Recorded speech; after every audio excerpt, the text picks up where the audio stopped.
spiritual pressure, Ichigo. Ho ho! Hello everyone, I'm Matt, aka Legion X, and welcome to another episode of The Gap. I'm your host. With me, I have my co-host Shane, aka the Bearded One. So Shane, as a recent fan of Bleach, how do you feel about the possibility of Disney possibly, Disney Plus picking up Bleach? I'm not for streaming. I'm not gonna talk about that because it's dumb. It's a rumor. We need to clarify that. Yeah, it's not official, so grain of salt. I'm not gonna talk about that, but I was thinking of going further with that bit. And then I realized, in my head, I thought of Mickey Mouse saying Getsuga Tensho, and I couldn't do it. But that technically Bleach being on Disney Plus means the possibility of Bleach being in Kingdom Hearts. The prophecy is about to be fulfilled. The prophecy, which means that Ichigo with a Keyblade. Ichigo, dude, you're gonna get a fucking... Is his real Bankai? That could be his real Bankai, it's just a Keyblade. His real Bankai was the friendships he made along the way. It was his Kingdom Hearts. With me, I have my co-host Spencer. How are you doing today, Spencer? This bit only works if Adam goes first. This bit, okay. Alright, speaking of which, it is not Sports Month, but still with us is Adam. How are you doing today, Adam? Right, so, I made a comment last episode that, I guess, went out over the air that I am deeply ashamed of. If I've hurt anyone out there, New Yorkers, Yankees fans, Mets fans, Red Bull fans, Ranger fans, Islander fans, Nets fans, the Knicks don't have fans, but still, anyone who likes the Knicks. If I've hurt anyone out there, I can't tell you how much I say from the bottom of my heart that I'm so very, very sorry. I pride myself and think of myself as a man of faith, and that's going to be a deep drive into left field by Nick Castellanos. It's going to be a home run. It's going to make it a 4-0 ball game. I don't know if I'm going to be on this podcast again after this episode. I don't know if it's going to be for you guys. I don't know if I'm going to be, getting my paycheck from the Chinese Communist Party, from Xi Jinping.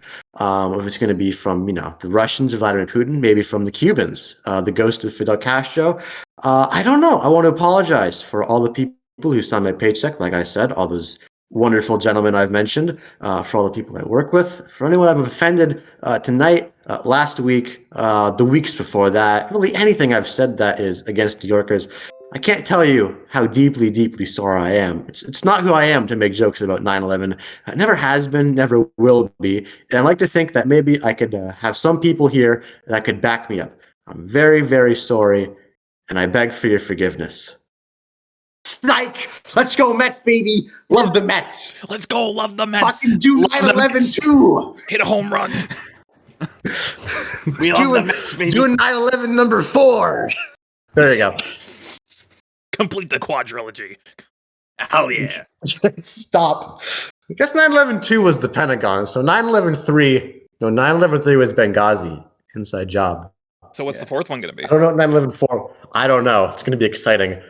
Whatever Trump decides to pull, because he's getting popped on espionage charges for selling nuclear secrets to the Saudi Arabians. That's spectacular. Yeah, it's not a news podcast, but I wanted to bring it up. It's very funny. It is immensely funny. It's deeply disturbing because he's giving it to the people who founded ISIS, but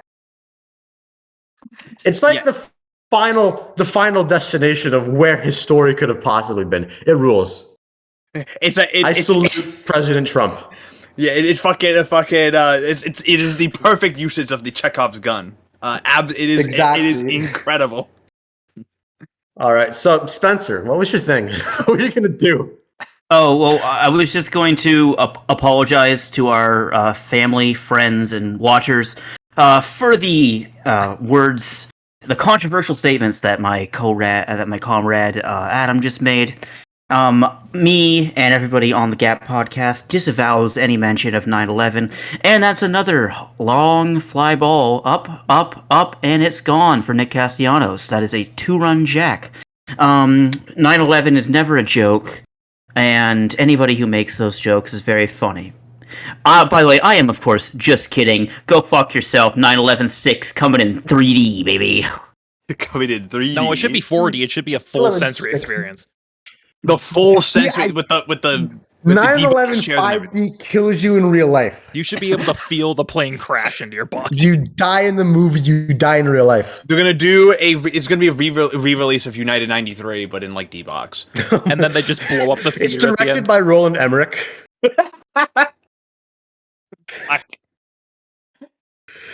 All right. So All right. that's been All right. horrible. We said we were going to do this episode under 2.5 hours, and we're That's not already happening. That's way not off the This is mark. It's not happening. This is going to be a 4-hour episode. There's so much news that we have to talk about. Plus, we have to talk about the greatest anime of all time. You already know why you're here because you saw the thumbnail. Yeah. We're not going to get to that yet. Oh, we won't get to Yeah. that, but we will get to that. We do have a wonderful show planned for y'all. It's we have tremendous. some podcasts to talk about. We have some simulpubs. We have some pretty big pieces of news. Frankly, it was a big past 2 weeks for news. And of course, our featured anime of the podcast, which is Keep Your Hands Off Eizouken, which we are going to not we didn't shut up about the series when it was airing. We didn't shut up about this series during the I didn't awards know of it the year, until and now, we're not but shut about a year. The official English translation that they have, English translation, I don't know why I said translation that's in the show is like, stay away from the video club or something like that. And I'm like, that sounds wrong. Film Like, club, It's yeah. always Is Eizouken to the me. official? That is technically the translation. For the like, if you like directly translate the. Yeah, I know, the Japanese but- title is that Mhm. because Studio Eizouken literally Eizouken is- means like video club in Video Japan. club, yeah, but you know. It means film club.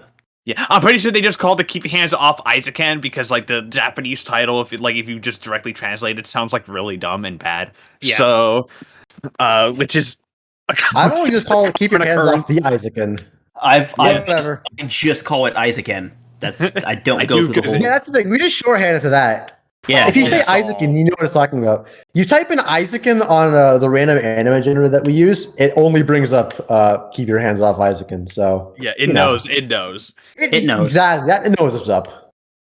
All right, so, but we do have some stuff to talk about. We do have some simulcasts to talk about. We are around halfway through the season at this point. Like, stuff is pretty solidified in how I feel about it, kind of, because some stuff has, like, I have caught up on stuff, and, I have a change of opinion in one particular show, but I'll get to that in a second.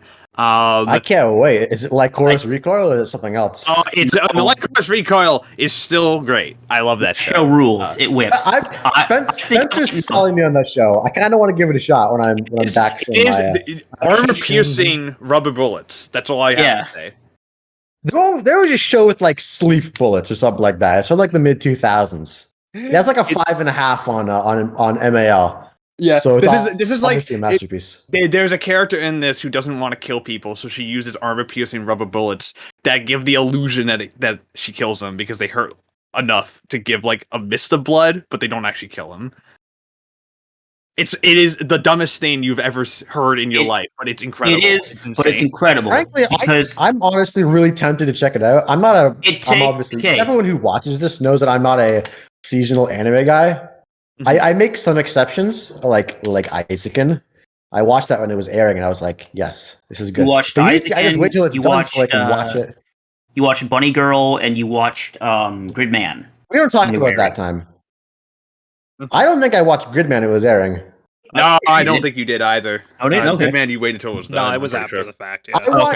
I watched Violet Evergarden when it was airing, and I'm like, all right, this is a great show. It would probably be way more like better, more better. I'm good with words. If I completely forgot I was going. It'd be better if I could watch it all at once. Which Yeah. I suppose that's why Netflix is now doing their thing where they drop all of Stone Ocean at the same time.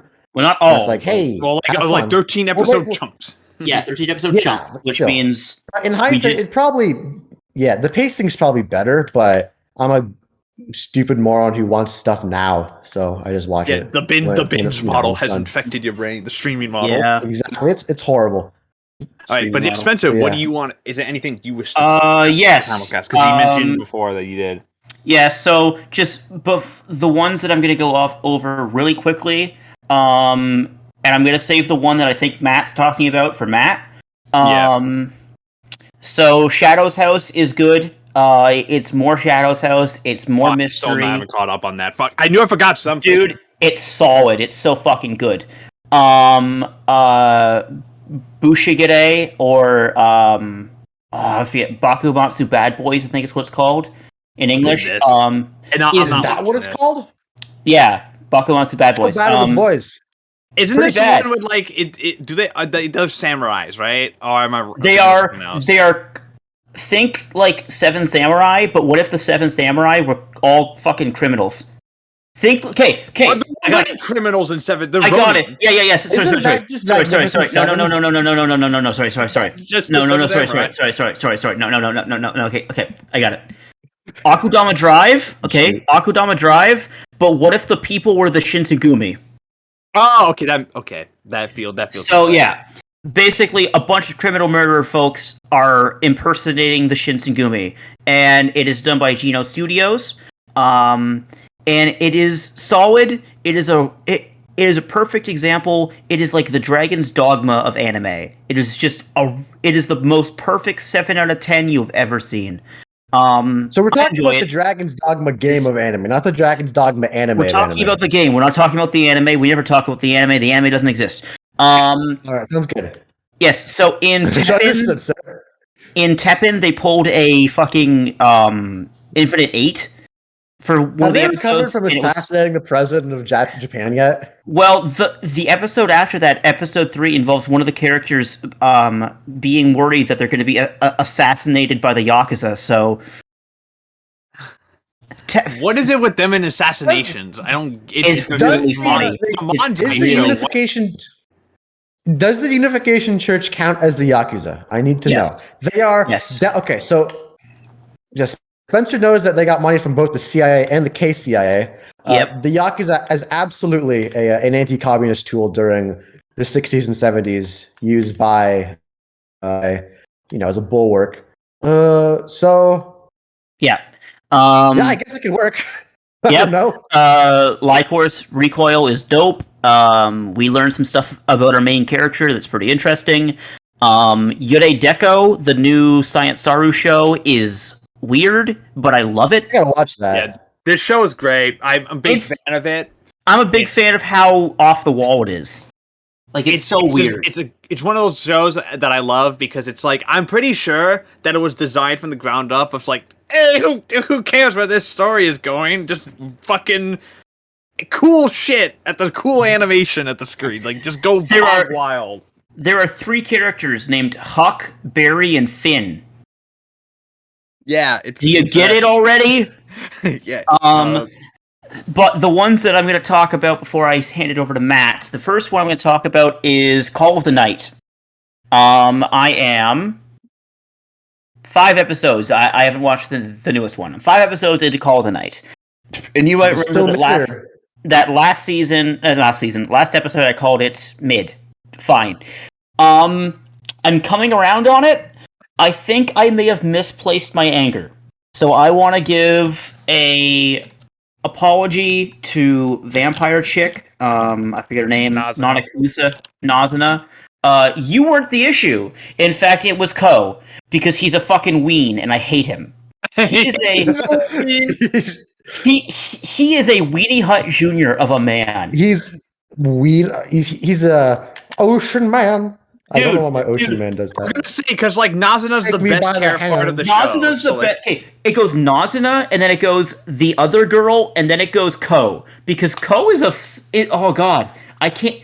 The whole show is about how it's okay to be horny, and that's literally the fucking thesis statement that I've got from 5 episodes of this show, is that it's fine to have emotions, it's okay to be horny. However, holy shit, brother, will you fucking back your bus up and wait a second, because maybe the best way to deal with emotions is not to go, I'm going to fall in love with a vampire so I can become a vampire and not have to go to school because I'm a fucking junior. Have you seen Nazuna?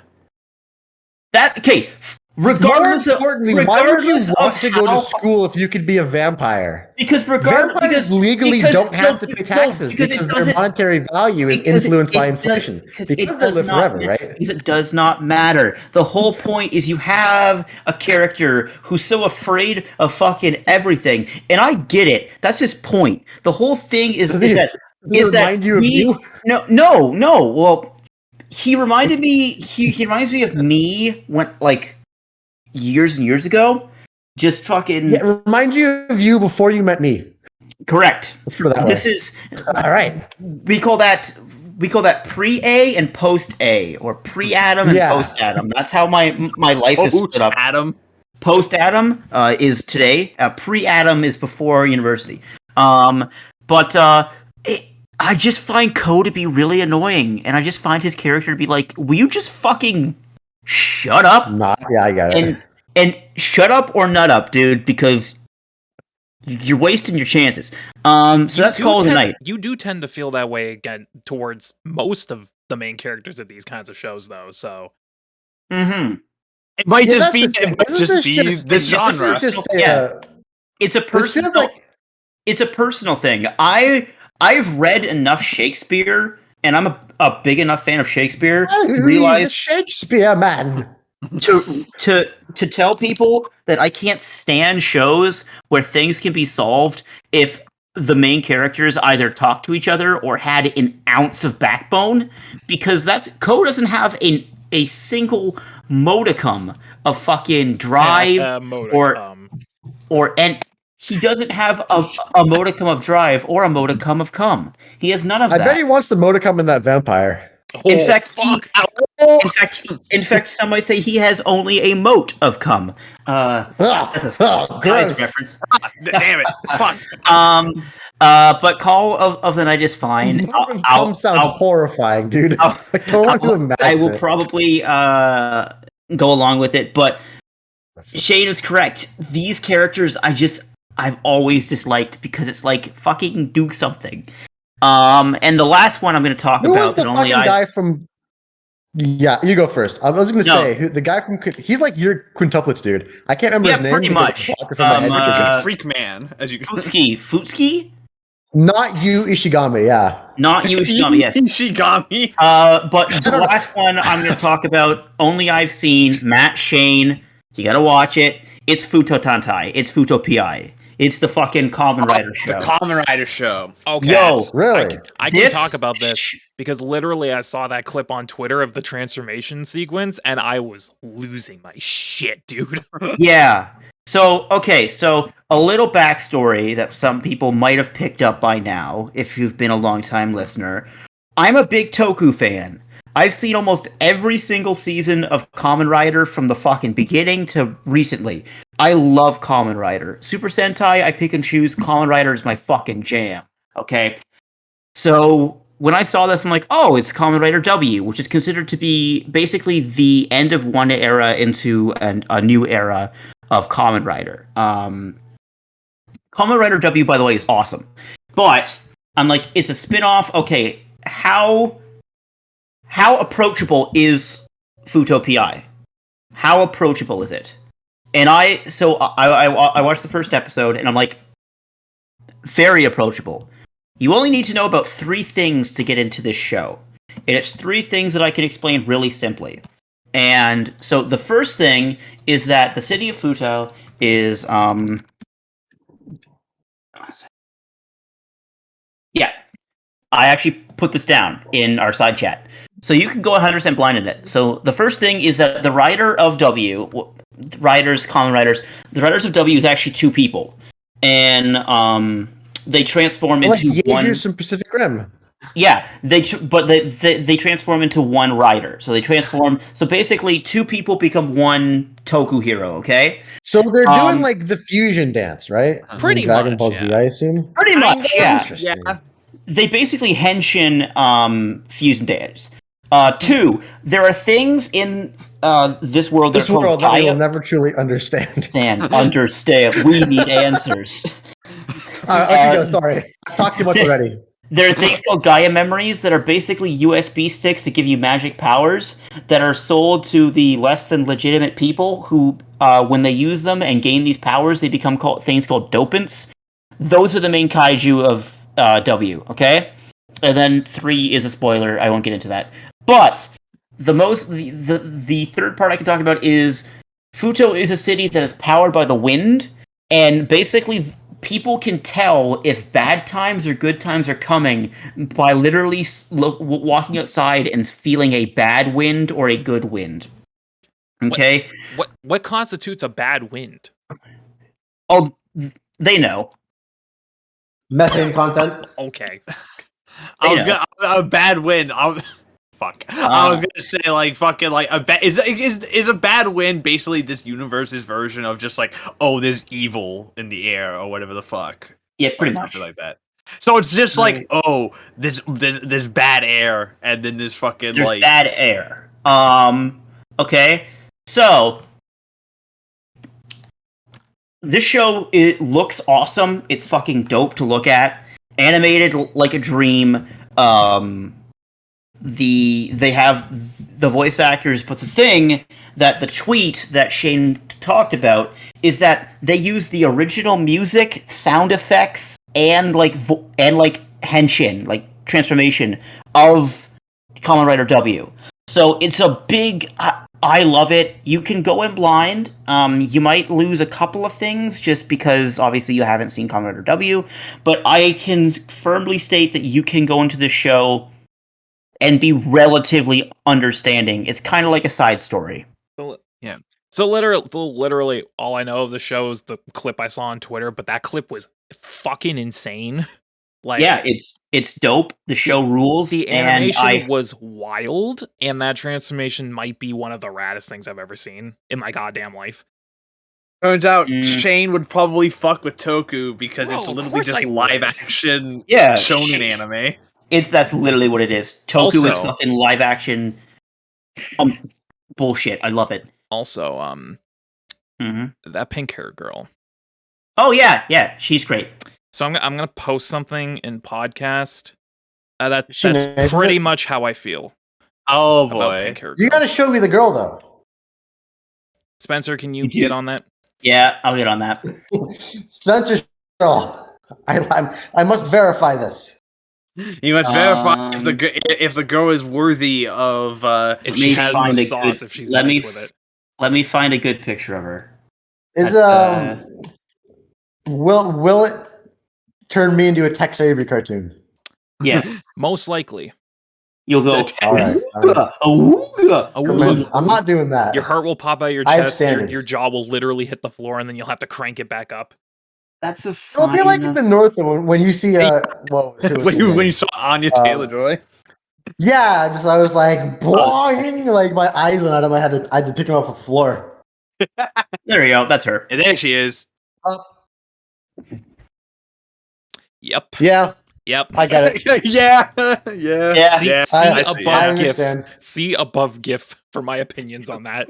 Well, she also looks like an adult, so it's not weird. She's 100% an adult. Also, she is not from Kamen Rider W, so you're fine. I would imagine that she's like a new character. She's a new character for the show, yeah.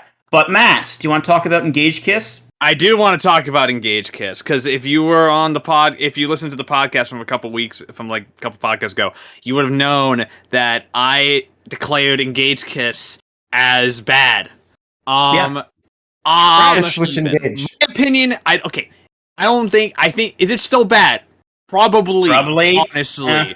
But it has now done the horseshoe theory is real because it is now gone from just like simply bad to now like unironic enjoyment. Yeah. It is. Is that the one where it's not the my ex is now my stepsister one? That's No, no, none of us are watching that bullshit. No, this is the one where like there's a demon girl. There's like demons in a city, and this guy is like, it's "Yo." that one. Okay, And the guy like gets his powers from hot makeout sessions. Well, she gets her powers from hot makeup. Well, she gets her power from the hot makeout sessions from this guy. I remember this one. But part of the reason, part of what makes it kind of fun is the fact that his ex is on like the demon hunting force that he also has to be around, so they have to do that makeout session has to happen in front of his ex. Yeah, it's very funny.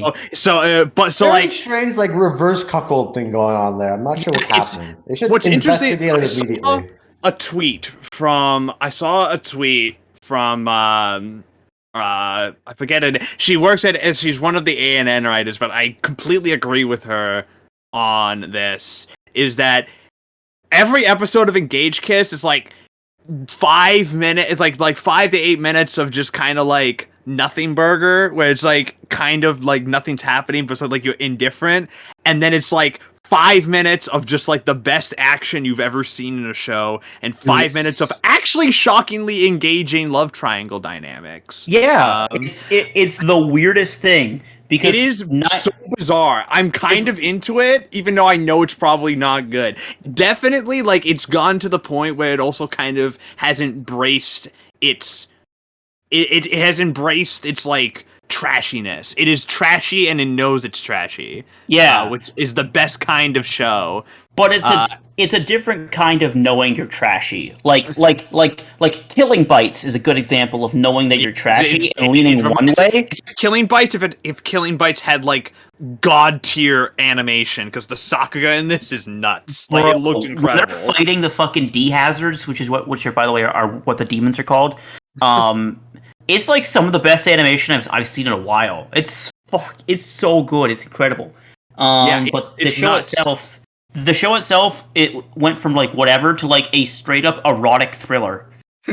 Yes, it's so fucking weird. It's so weird. I don't know if it's good. It's probably not. I think it has got a lot of it's still got a lot of weird writing writing issues, and and also the world, and also like for a show about demons that are invading this like city out, like this fucking like man-made city out in the middle of the ocean. It's a shock. It's probably, actually not shockingly, probably unsurprisingly, poorly defined in terms of its world building. Also, question, Matt, how far are you, by the way? I'm caught up. Okay, there's a fucking nun. What? There's a nun that wants to fucking murder all the demons, and she knows Shu. Yeah. What? Is she nice with it? Yes. A lot of the girls the central component to every anime nun. This is mainly a Fire Force related phenomenon that I've noticed first, but it kind of applies to all of them. Anime nuns, they're nice with it. They're very pretty nice strange phenomenon. I don't know why. I mean, like, if they're nice with it, I don't mind. Like, it's a good thing. I don't want to say, but it's but yeah, Engage Kids is fucking weird because I shouldn't be like real. I would hate this show under any circumstance. I think if this show was like animated worse, I would not like this. I think it would be bad. But it's animated so well that I can't. Then like it's so in tune with its trashiness, I can't help but really enjoy it. Shane. I've been recommending Shane to watch it because I know Shane likes Killing Bites quite a bit, and I know that if you like Killing Bites, you'd like this. This is like the same kind of trashy. Well, and 1 second, let me get the last one. And that I'm not that interested in this show, man. That's the Demon Girl. Those are our three main love characters. Demon Girl looks mid. Get real. Ex-girlfriend, Demon Girl. Demon Girl looks mid. Demon Girl is also a demon. Listen, what was the thing that Jordan Peterson said? I can't remember it off the top of my head. Let's see who cancels who, woke moralists. Let's see who cancels who, woke moralists. Oh, my favorite. Ah, yes. Not unhinged at all. Very normal behavior. Very normal behavior. But yeah, I don't know if Shane watched Canadian. I don't know if Shane watched anything. No. Or is he just waiting until the end of the season to binge watch everything in a hurry? Which is a possibility. Are you doing that? Pretty much at this point. Sounds good. All right, I was gonna say because you've been doing this a lot recently, so a little concerned there. But I just don't watch anime anymore, dude. Mm-hmm.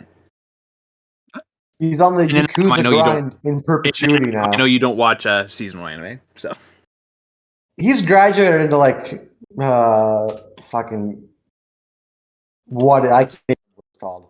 He's graduated into not needing to watch anime. He just thinks it. He just fucking He injects it. envisions it in his head, and it comes fully sprung to him. I have become anime. He has become anime. But yeah, we can now move on to simulpubs. If people have stuff to talk about with that, because I know people do. We'll start with Chainsaw Man because that's the one thing everyone here has read. I'm pretty sure. Chainsaw. Looking for the man. The man's We're still looking for him. Denji is still MIA. He is not here. Honestly, this is a very, very interesting character. I like her a lot. She's like a kind of Kobeni character, but she has the evil side within her. Where's Kobeni, huh? She's like an adult, so she's not going to be in the school. So what if she's the new protagonist? What if they just switch protagonists for no reason? I mean, fuck it. I'm in the tank for Moko Benny. She's great. I love her. Fujimoto is kind of a insane person, so literally an insane man. Man tries to fucking levitate, so once again, honestly, I think it would understand what it takes to be a real artist like Fujimoto. If you have to try to levitate to acquire artistic skill, then you got to do what you got to do. Sasuke Fujimoto is a madman. Let's just say that. Yeah. Chainsaw Man is predictably good as usual. It's not. We missed a week last week, so we're recording this on the Sunday. We'll be talking about, or they'll be talking about 2 back-to-back episodes or chapters on next podcast. We'll see if I'm there, because I don't have any control over it, and I'm in the very luxurious position to be like, no, I'm not going to watch this if the anime that we not today is trash. Yeah, not today, demons. Stay away from me. I don't want to. Okay, Adam. Yes. Do you care about My Hero spoilers? Yeah, because I was gonna say this is the boy. big one. This is the big boy. I don't give a shit anymore. You do not. Okay, got it. So Bakugo is fucking dead. Bakugo's dead. That's tight. Yeah. They killed him off. I respect that so much. He iced himself. He literally killed. He blew up his heart, bro. He has no heart. He's gone.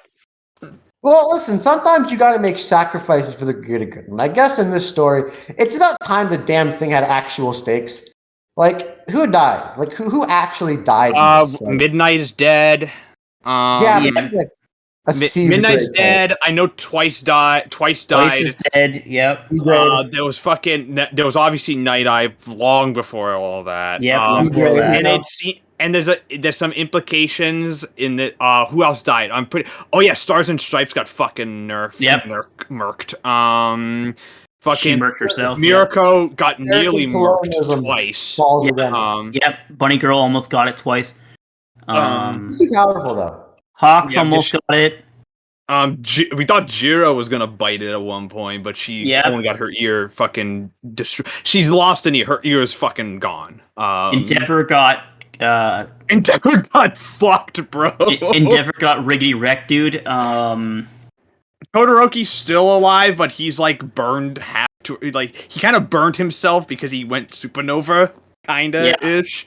Yeah. But he's still alive. Rico now at this point, right? Yeah. There you go. I win. So all we need is Deku to come in, use his all for one power or one for all. I just realized. Okay. Okay. Shane. Yeah. How mad would you be? Because Bakugo blew up his fucking heart. If they pull the fucking Heroes Rising shit again. I knew that's where you're going, and I fucking hate it. I would be so upset. I would be genuinely I think angry. because it's the end of the manga, I think they would actually follow through on it this time. But how? It doesn't give you a fucking extra. I was gonna say, I don't know, and also okay. One, Horikoshi is kind of a crazy man for fucking knowing that there's a jump break this week for like no chapters for And any dropping jump that manga, chapter. and dropping that chapter, Yeah. and it's like, yep, see you in 2 weeks, fuckos. See ya, fuckos. No. All from the same movie. All we need are those 2 kids, and the one kid that has like the super healing. I'm scared they're gonna bring in Eri to redo a lot of shit. Which they've I already already done. redid And fucking it's just a Mirio. retread at this point. I don't know. Mirio. I don't know if Eri could like bring back human life though. We did. Her No! powers are not defined. I don't think they can.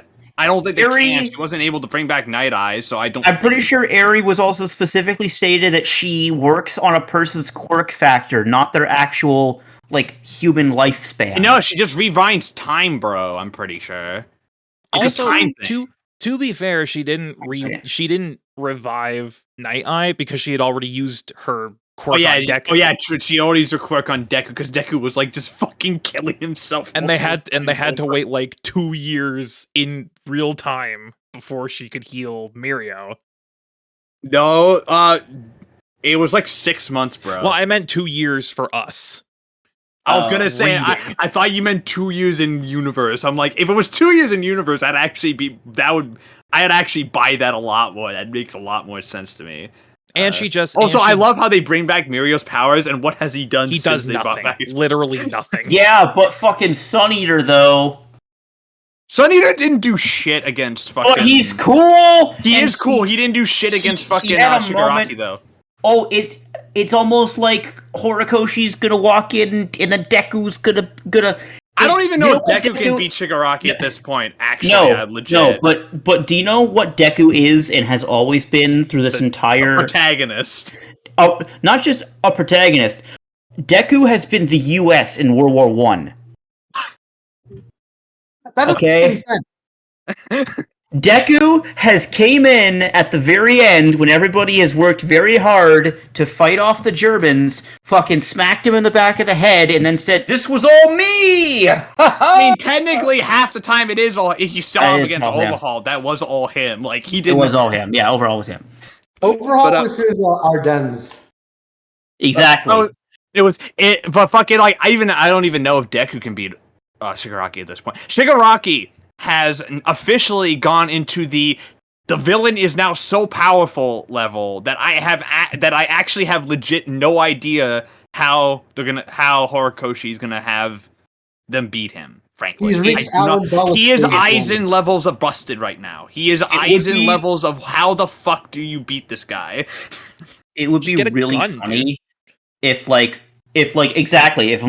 man gets like pinked by a fucking quirk He's gonna get like racing Taco bullet. Jutsu or something. He's gonna kill himself. What? He's gonna get He's talked into like killing himself because He's he's like a pawn. 100%. He's gonna be like Deku's gonna be like, remember your grandfather or your mother, or whatever the fuck her name was. Remember that? Blah, blah, blah. Overhaul. He's gonna get taunted into killing All Might. himself because the real villain of the piece is all for one who manipulated fucking Shigaraki. That's And the whole Shigaraki's deal. gonna be like, man, I guess this really was My Hero Academia. And this was My Hero Academia. And then he punches him into the sun. He punches. In the And then he sun. uses the power of friendship to fucking slice him in half. And It's says, just gonna be this is our fucking- Xenoblade Chronicles. It's just gonna What be if the they fucking. use just a really big gun. No, dude, it's just I gonna think be you can solve a lot the of ending of problems Soul with Eater. just a big gun. Just use does it what? Yeah, that's why. You know what? What's that guy's name? The fucking cowboy hero. What's his name? The sniper guy. The sniper. Oh, yes. Why don't they him, just yes. get him? His quirk Snipe. is that he just aims for. Yes, snipe. He has guns. Just use him. That's it. That Hey, just. bro, just- what's your Man. quirk? My quirk is a 50 why didn't they caliber just bullet. send him after Shigaraki in the first place? Just have him Man. fucking Glock him, bro. Man's quirk literally allows him to do the magic bullet that assassinated JFK. Like, he's kind. He's the guy from One. he's He's like the guy I from One. understand. Exactly. Okay. But yeah, so Bakugo is super dead, and you know what Rip- that means? It's rip it's Bozo. Rhodey's time to shine. It was actually. I will say this: Horikoshi did a fantastic. If that is legit his death, it's actually a Yeah. really good way to go. Solid on. death. I really. It's a solid death because it's also like real. It's a genuinely powerful moment. Bakugo is one of my favorite characters in the series, Mhm.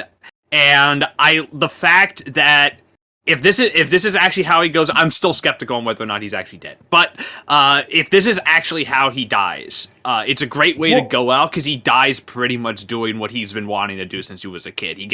He literally dies as a hero, as like the and I think that is.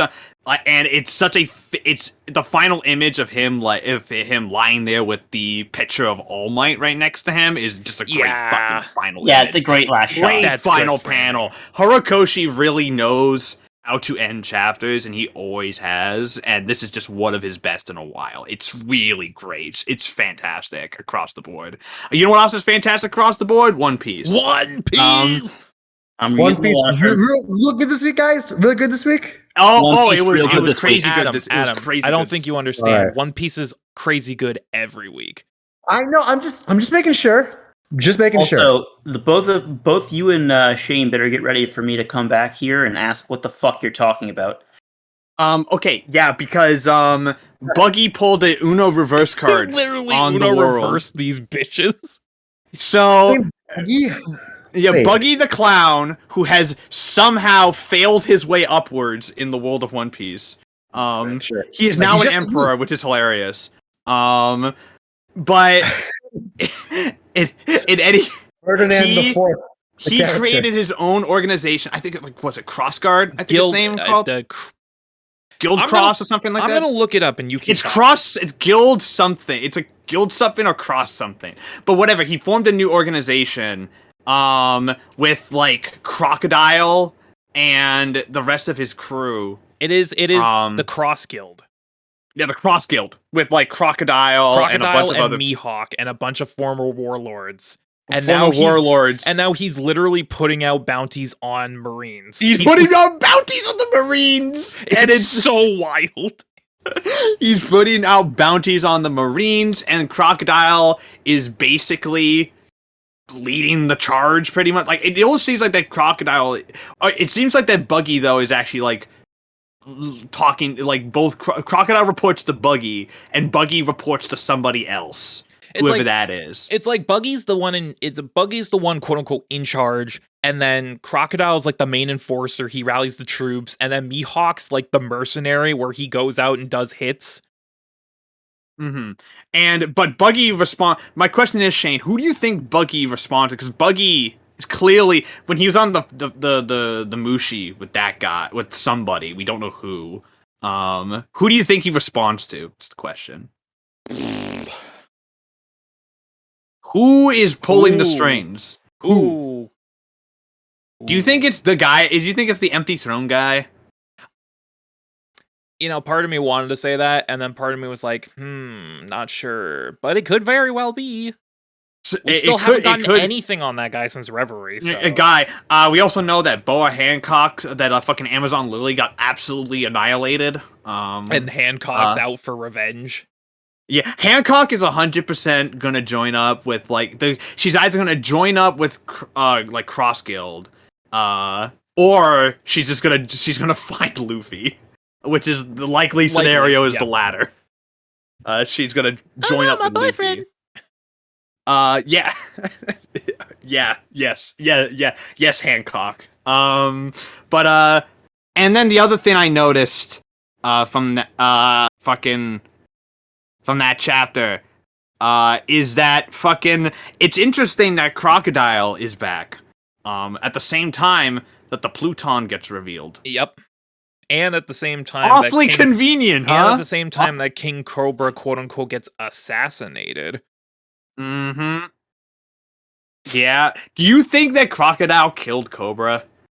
And then put the blame on Sabo? Yeah. Do you think that? Do you think that's what they did? It's really likely. Which means that Buggy would technically be responsible. Maybe Buggy ordered the hit. I don't know.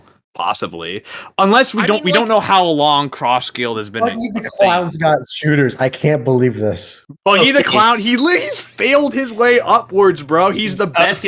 One of the best characters in One Piece. Unironically, I love this man. He's literally the kid in school who would always fall up the stairs on their way back in from recess, and yet somehow never got hurt from it.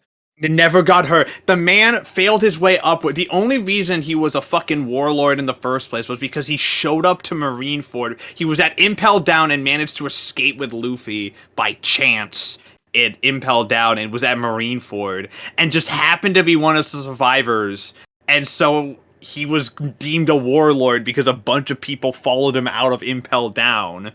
And because he was deemed a warlord, everyone was like, oh shit, is Buggy actually this powerful? So they just joined him without any regard to what he actually was. And now he has this massive fucking fleet. Massive army, and then he became an emperor because the other two got fucked because both Kaido and Big Mom are at the center of the fucking earth.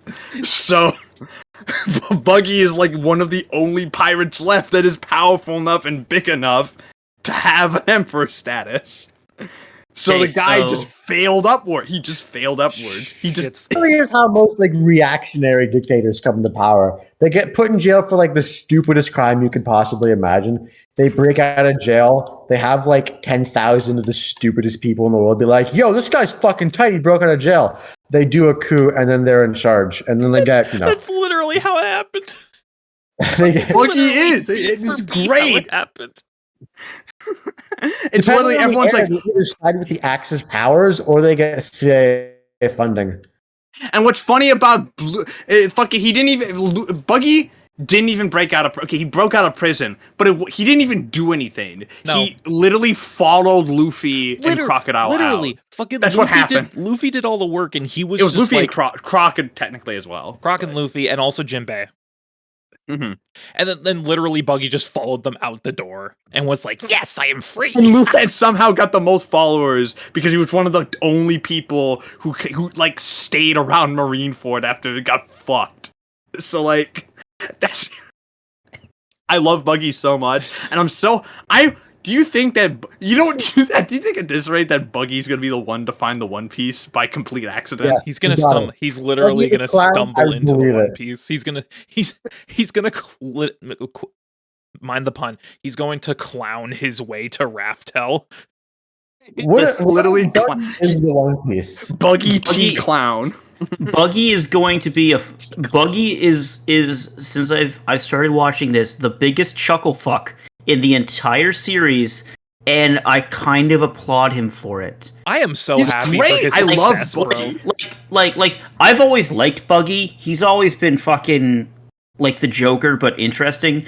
And the Joker would be interesting if everybody and their mother hasn't written fucking BuzzFeed articles about, you know, the Joker. This is the true Joker. You know, the Joker's real superpower is that he's too sane. It's like, shut the fuck The up. real Joker is capitalism. Exactly. Shut the fuck Real up. Joker's a 40-hour work week. Yeah, but I just need Matt and Shane to re-explain what they meant by Buggy plays the ultimate Uno reverse card. He put out hits. He put out bounties on the Marines. Oh my! You could do that? Now He you can, formed baby. his own organization with Crocodile and Mihawk, and now is the guy in charge, by the way. And put out bounties on the Marines. Words mean anything to me, but they're highly captivating. Crocodile is a Sandman. I don't want to know. And- I don't and- want to know. okay. None of It'll these just make it words more are in the complicated Bible. explaining I who don't these wanna people know are. any of them. Okay. Do not give me context. No Okay. context, got it. There are no blind spots on a cube. A man turns Sure, into a man. triceratops who's also a helicopter. Let's fucking go. There Whatever is you say, dog. 1920s mobster who turns into a castle that houses his own soldiers. And they are also tiny mobsters. Correct. And Yeah. he also gets married to a big woman. Good for him. Good for him. And finally, They are the best couple in One Piece because they are the only ones who do not have any drama at all. They are legitimately the happiest couple in One Piece, and I'm very, very, very happy for them. a man monologues at a meteor before cutting it in half. That is God, true. that Zoro monologues before. Dude, fucking oh god, it's like 6 oceans and 10 mountains make one earth. Oh my Yeah. god. You keep talking, I'm gonna have to pull that up. Okay, but like, honestly, but yeah, no, like One Piece is on break this week. The spoilers for next week's chapter came early. I don't know, Shane, if you've I didn't know they heard were that. out already. They are. I haven't seen all of them, but I did read the big one, and it is going to piss some people off. So, Oh, I can't fucking wait. That means it's gonna be Kino. no, Lucky guy. it is the one time in One Piece where I'm a little pissed as well. Because it is one of those things. We got debated about Yamato. That's all I'm gonna say. Oh, fuck. And the Straw Hats and shit. So we got debated. And I'm very upset.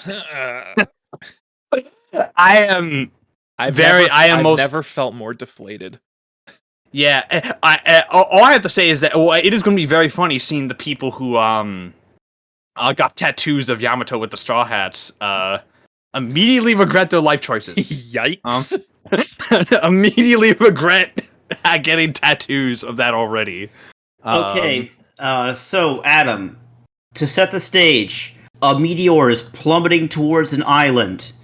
A man with 2 swords and 1 sword in his mouth says, and I quote, "The 9 mountains and 8 seas constitute one world. 1,000 of them form a small chiliocosm, and when I gather and cube that chiliocosm, there's nothing I can't cut. 3-sword secret technique, the billion-fold world." And then he cuts the meteor in half. I bet I could kill this guy with a handgun. He has been shot before, I will say. He has been shot, before. but okay, Zoro's real devil fruit power is that he has lost, I'm pretty sure, like a sea's worth, like a fucking Pacific Ocean's worth of amount of blood and still lived. Man cannot lose blood. That's because when the blood tries to find its way back, it gets lost. No, that's because nothing happened. Yeah, nothing happened. happens. I can't wait till Spencer gets to that moment because that's like one of the best moments in like the entire series. It's so What's great. that in? It's at the end of Thriller Bark. End of Thriller Bark? Okay.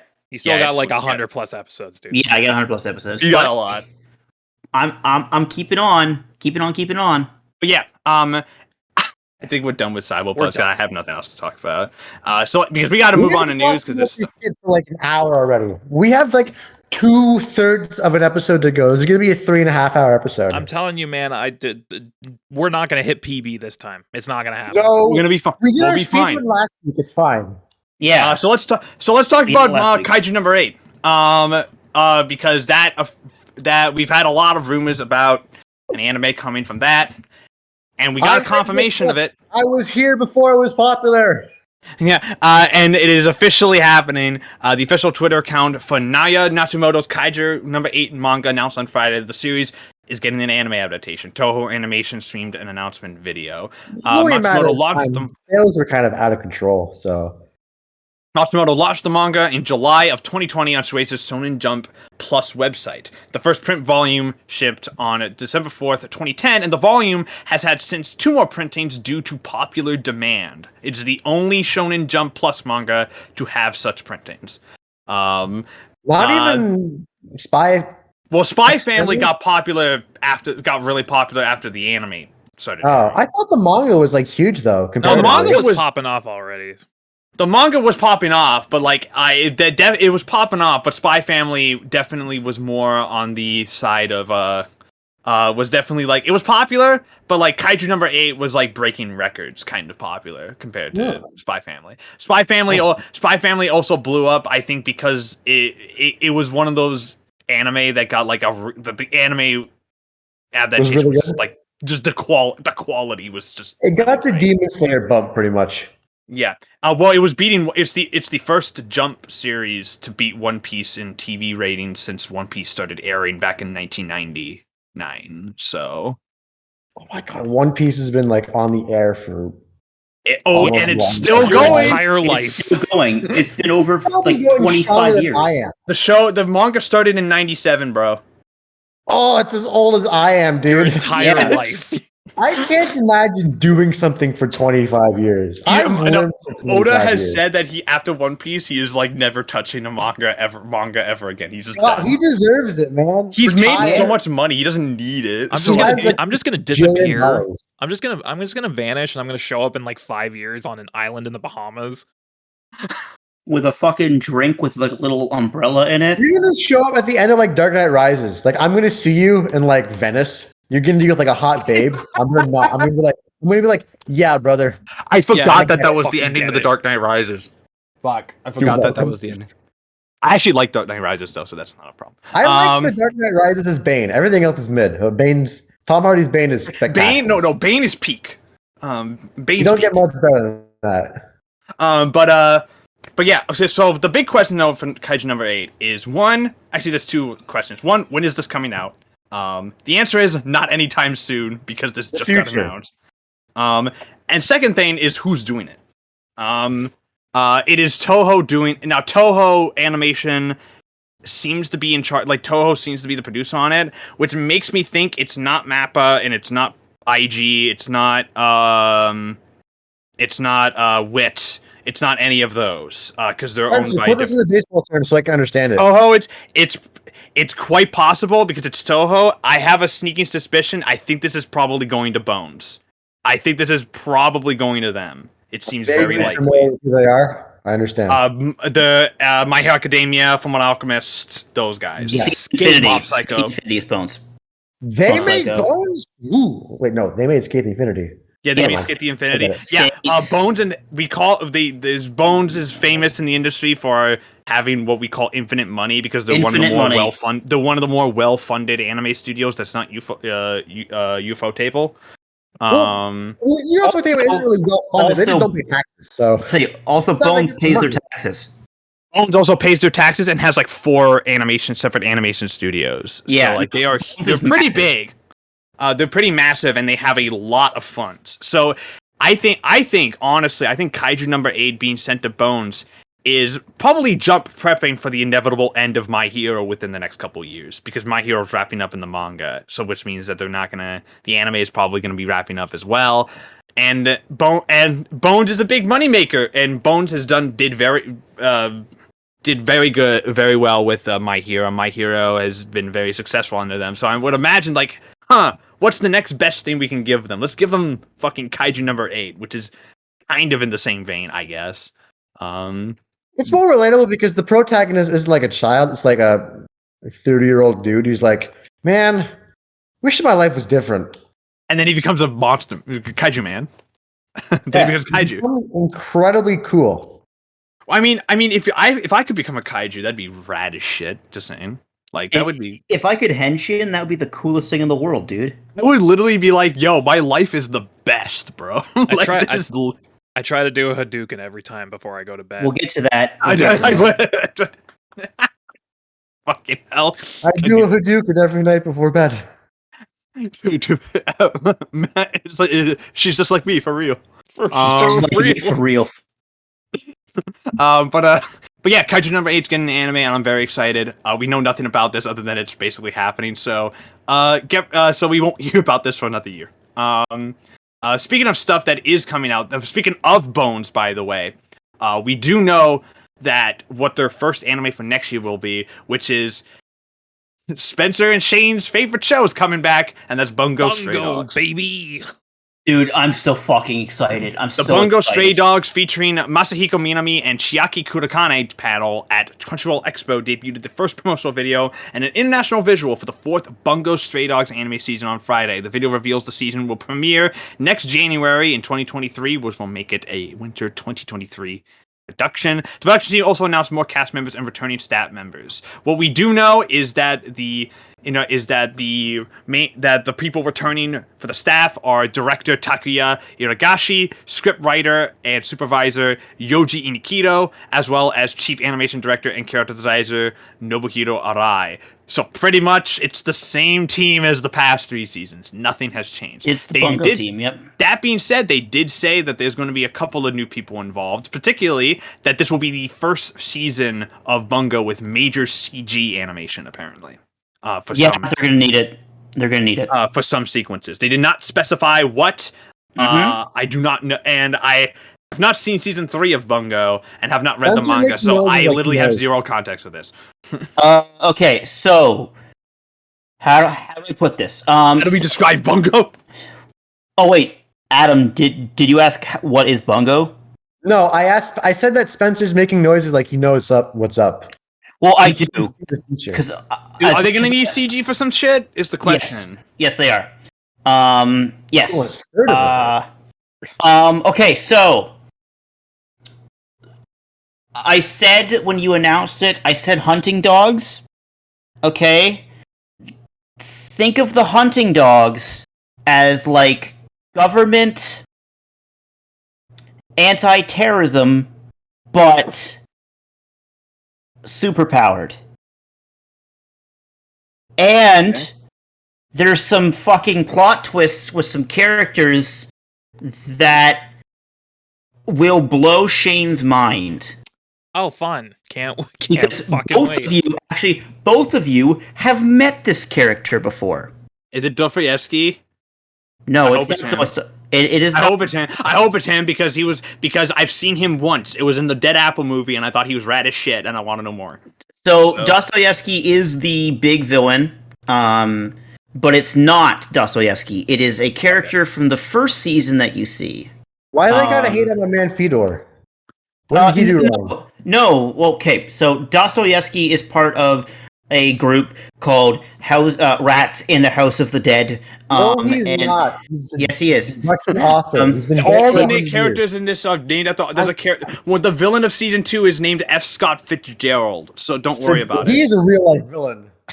Yeah, his dude. power is literally he just Everyone spends has had to money. read the Great Gatsby. His power is the Great Gatsby. He spends money. He just spends money to get more powerful. No, it's just straight up. His power is the more money that he spends, the more powerful the more his strength and That's stuff. not really the Great Gatsby's power. The Great Gatsby's power is the more money he spends, the more he earns. The And Great more powerful Great he gets, Gatsby's the power more is The he Great sees the Gatsby's light. power is that the more money he spends, the more he looks like a Baz Luhrmann movie. True. There's also more than the Elvis. H.P. Lovecraft shows up in the first season. Tom Sawyer. No, sorry, not Tom Sawyer. Well, Tom Sawyer is the name of the power. Mark fucking Twain. Mississippi Man. Thank you, Mark Twain. Edgar But Allan no. Poe. Edgar Allan Poe shows up. He battles with Edogawa Rampo, who was a Japanese mystery writer who his pen name was that because Edogawa Rampo is the kind of Americanized way that a Japanese person would say Edgar Allan Poe. Oh, that's fast. That's why. So That's cool. Edgar Rampo.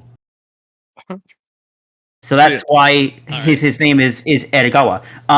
But It's like having a pen name like, I don't know, John Doe, whatever the Japanese equivalent is. That's actually pretty smart. But it's his books. Are I great. just really like Edgar Allan Poe, I guess. I'm so excited. Yeah, actually, he was a massive fan. That's why he started writing. But I'm a big fan of Bungo. You guys are not ready. I hope that it's better than the third season, which wasn't bad. But the third season wasn't bad. Wasn't it all set up? Yeah. Not like okay. Season 3 was weird because the first half was another flashback, which wasn't nearly as good as the Oda flashback because it didn't mean anything for the rest of the season. And it was also non-canon. And then 3 slice of life comedy episodes. They didn't start the season story until episode 7. That'll kill Olympia for sure. Jesus. Yeah, and then it's all set up from what I've heard for season 4. It's all set up for season 4 because you need to understand Dostoevsky and all of his friends, which are all so unfortunately, Russian Matt. authors. So unfortunately, Matt, you want to see more of Dostoevsky. You're not going to get that in season 3. But the funny thing is that my problem with Bungo season 1 at least was that I felt it was disjointed as fuck. That's season 3. That's season 3 in that show. No, because I really loved season 2, and I was hoping that season 3 would continue that trend. I did too, man. I did too. No, it's not bad, but it's not. I definitely like it. I'm down. I'm on the Bungo train. albeit not as hard as you two. But I'm very excited for season 4, particularly because of some of the cast, some of the cast designs they put out. They put out a design for fucking for Nikolai G, whatever the fuck his name is, Yep. and he looks rad as shit. And he has like a fucking magical hand, it looks like, or whatever his deal is. So the actual name is Nikolai Gogol. He is a Russian novelist. He's played by and he's also being played by the guy who plays Zeke in Attack on Titan. So I'm good. So I'm excited for that alone. Alrighty. All right. Move on to other another show that got a new season pretty much unexpectedly. One of the anime from a couple years, like, was it last year? That Tower of God came out. Tower of God was 2020? 2020. Yeah, 2 years ago. That was 2 years. Fucking hell. Yep. All right, so Tower of God came out in 2020, and it was part of Crunchyroll's big wave of trying to do Korean manga adaptations. Doing webtoon adaptations. Tower of God was easily the most successful of the bunch. They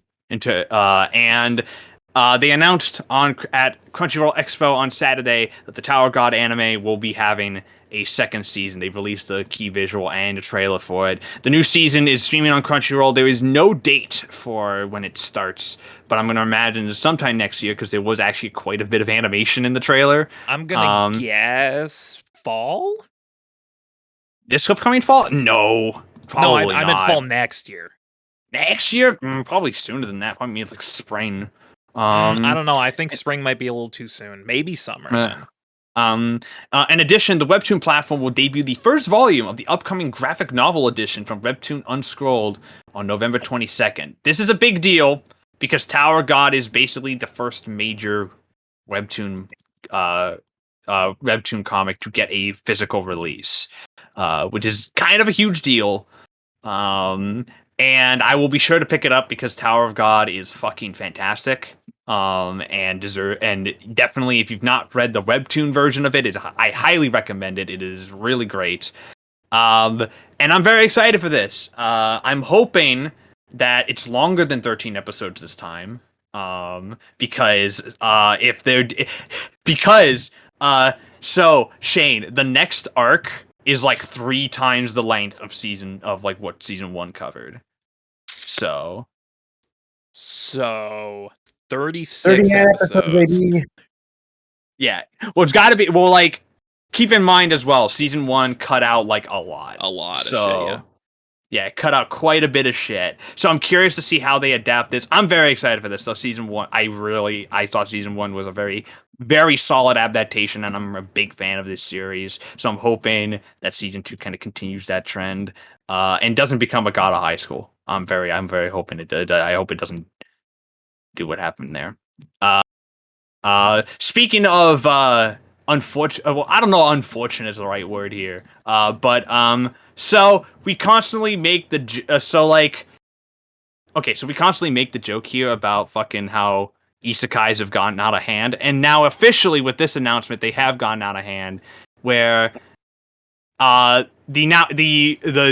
vending machine light novel is coming to anime form. Kadokawa announced on Saturday that Hirokuma is reborn as a vending machine. Now I Wander the Dungeon light novel series is inspiring the anime. The announcement did not reveal the anime's format. The animated teaser video begins with the narrator introducing a fantasy world that has been saved numerous times by reincarnated people, then remarking with surprise that the fate of the fantasy world now lies with a vending machine. Now I bring this up because I'm pretty sure a lot of people in the anime community have mentioned this light novel before, because how could you not if you learn about this? Shane. So I need to ask you the eternal question: do you think it is now time for isekais to just end? Is it over? Is this the last straw? I think we should just cancel everything. Everything? Like the whole anime industry? Yeah, just get rid of it. We don't need it anymore. This is going to be a bit weird of a metaphor, but it feels like back when, like the 80s, when there were like so many fucking video games that were all the exact same. This feels like that. Like we've reached oversaturation of isekai, where everything is just so. You're basically forced to go absurdist with it because there's no other direction you can possibly take it, and without it feeling just completely derivative and stale. So I can't wait to see what happens next. Yeah, now, from what I've heard from people who have read it, is that it's actually not bad. It's actually the light novel is actually pretty solid. I'm curious as to why they're adapting this, considering that it's only 3 volumes and then it ended. It's only 3 volumes and then the guy finished it. Well, quick Um, season. There you go. Yeah, a quick season or just a movie, maybe. Because we don't know what it's going to be, and we also don't know which studio is doing it. My hope, I kind of hope it's like they get like an overqualified studio for this and make it like exceptionally well animated for no reason. I think that would be very all right, funny. we're giving you the stupid fucking anime. Flex on the hose. Yeah, which would be hilarious. I would love that. Get fucking peak Madhouse on this or something like that. Which would be funny as fuck. I'm telling you, man, just make Ufotable make it. They make it like the fucking Demon Slayer, the next Demon Slayer level hit under UFO table. Like that would be funny as hell. Speaking of Shonen Jump, Shonen Jump announced that Shonen Jump has since announced one of their next big finales for their properties, which is Haikyuu. Haikyuu is returning to anime form. However, with a twist. The Haikyuu XV League All-Star Special Match, the volleyball event. What the fuck is that name? I don't know, man. Announced on Saturday in Tokyo that the Hoichi's Furadate's Haikyuu manga is inspiring 2 final sequel films called Haikyuu Final. They are a 2-part duology film, duology. And the accompanying visual above has the tagline, "Who will we become tomorrow?" There will be a film kickoff event next August, so it's which means that we have to wait a year for any info on it. The Saturday event also announced that a new stage play production is also launching next year. And which is not surprising considering that Haikyuu has a shocking amount of stage plays for some reason. So many. Like, holy shit. They love their bishy stage plays, dude. Now, I have some thought. Okay, so I have my own theories as to why they're doing this. I'll leave that for last. Okay, as Shane and Spencer, as people who have read the manga for Haikyuu, how do you feel about this news? Well, this is terrible. This is a terrible idea. Let's start with Spencer. Spencer. Yes. Have you finished the manga? I'm close. I'm about 10, 15 chapters. So you're right in like the final match. Yes. There's no way, dude. There's no fucking way. There's no fucking way. There is absolutely no way to cram the rest of this material into 2 movies without it being rushed to shit. No, or like each movie being like 3 hours. Which I wouldn't mind, personally. That would be ambitious. It would be ambitious for sure. Yeah, just basically call it a movie, but make it like the length of a series. Basically do an Endgame. Make it like 2-3 hour fucking movies. Just go ahead and go balls to the wall with it. Yeah. Because there is no coming back from this. Nope. You've had 4 fucking masterpiece seasons. 4. Just make a 5th one. Yeah, like, and that's the thing. It's like there's 2 more matches after the Inarizaki match, and then there's the final section of the manga, which is it's like 100+ chapters that on its own. Mm-hmm. So like, man. Now I have some theories. I do have some theories as to why this is happening.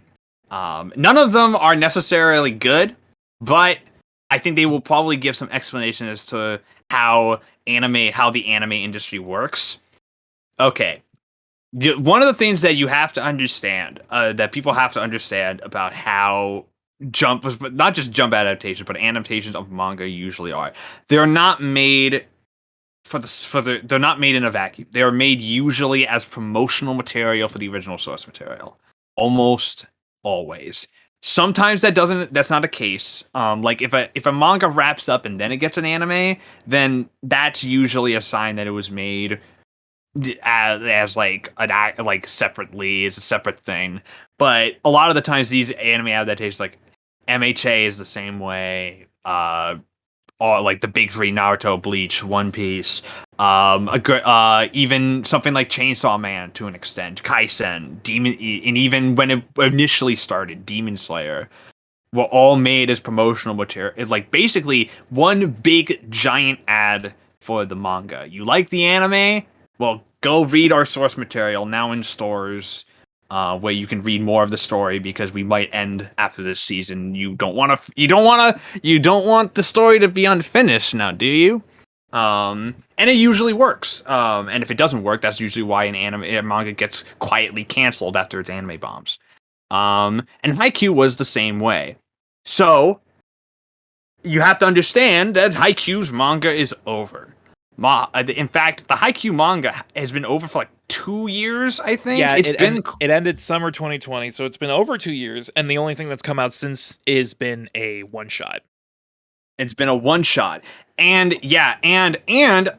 I think this is also telling, Haikyuu's manga sales were starting to dip back in like 2018.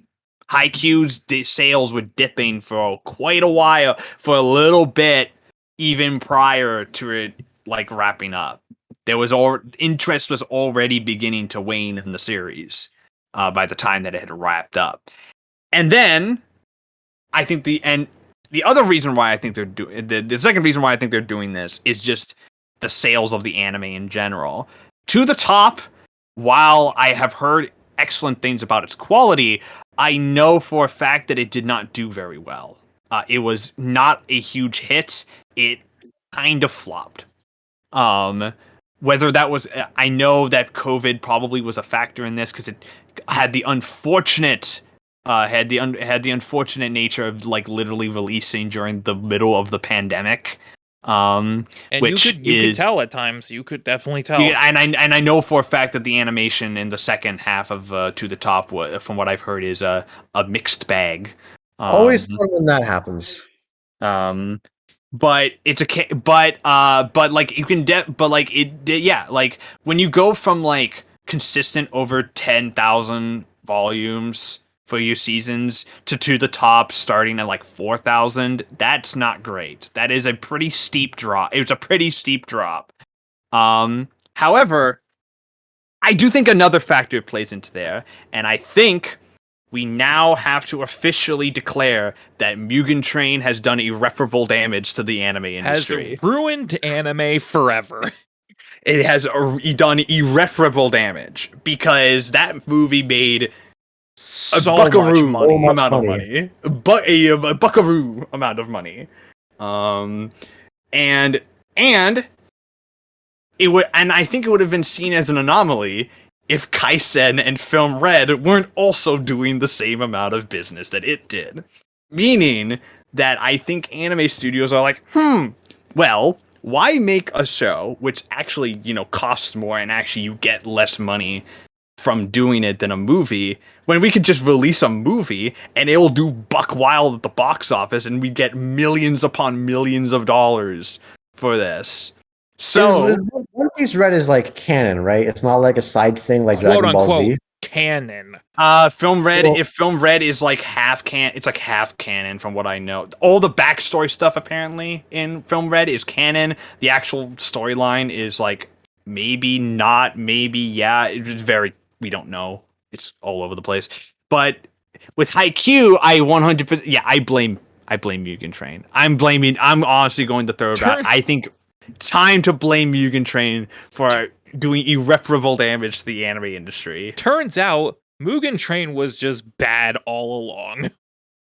No, I mean, okay, like, it turns out, like, okay, I called this happening to. I don't want to be that guy, but I'm absolutely going to be that guy. I called this happening when I saw the box office numbers come in from Mugen Train. I was like, I think everyone knew that's the direction the industry was taking after that, but no one wanted to admit it because the release model is fucking stupid.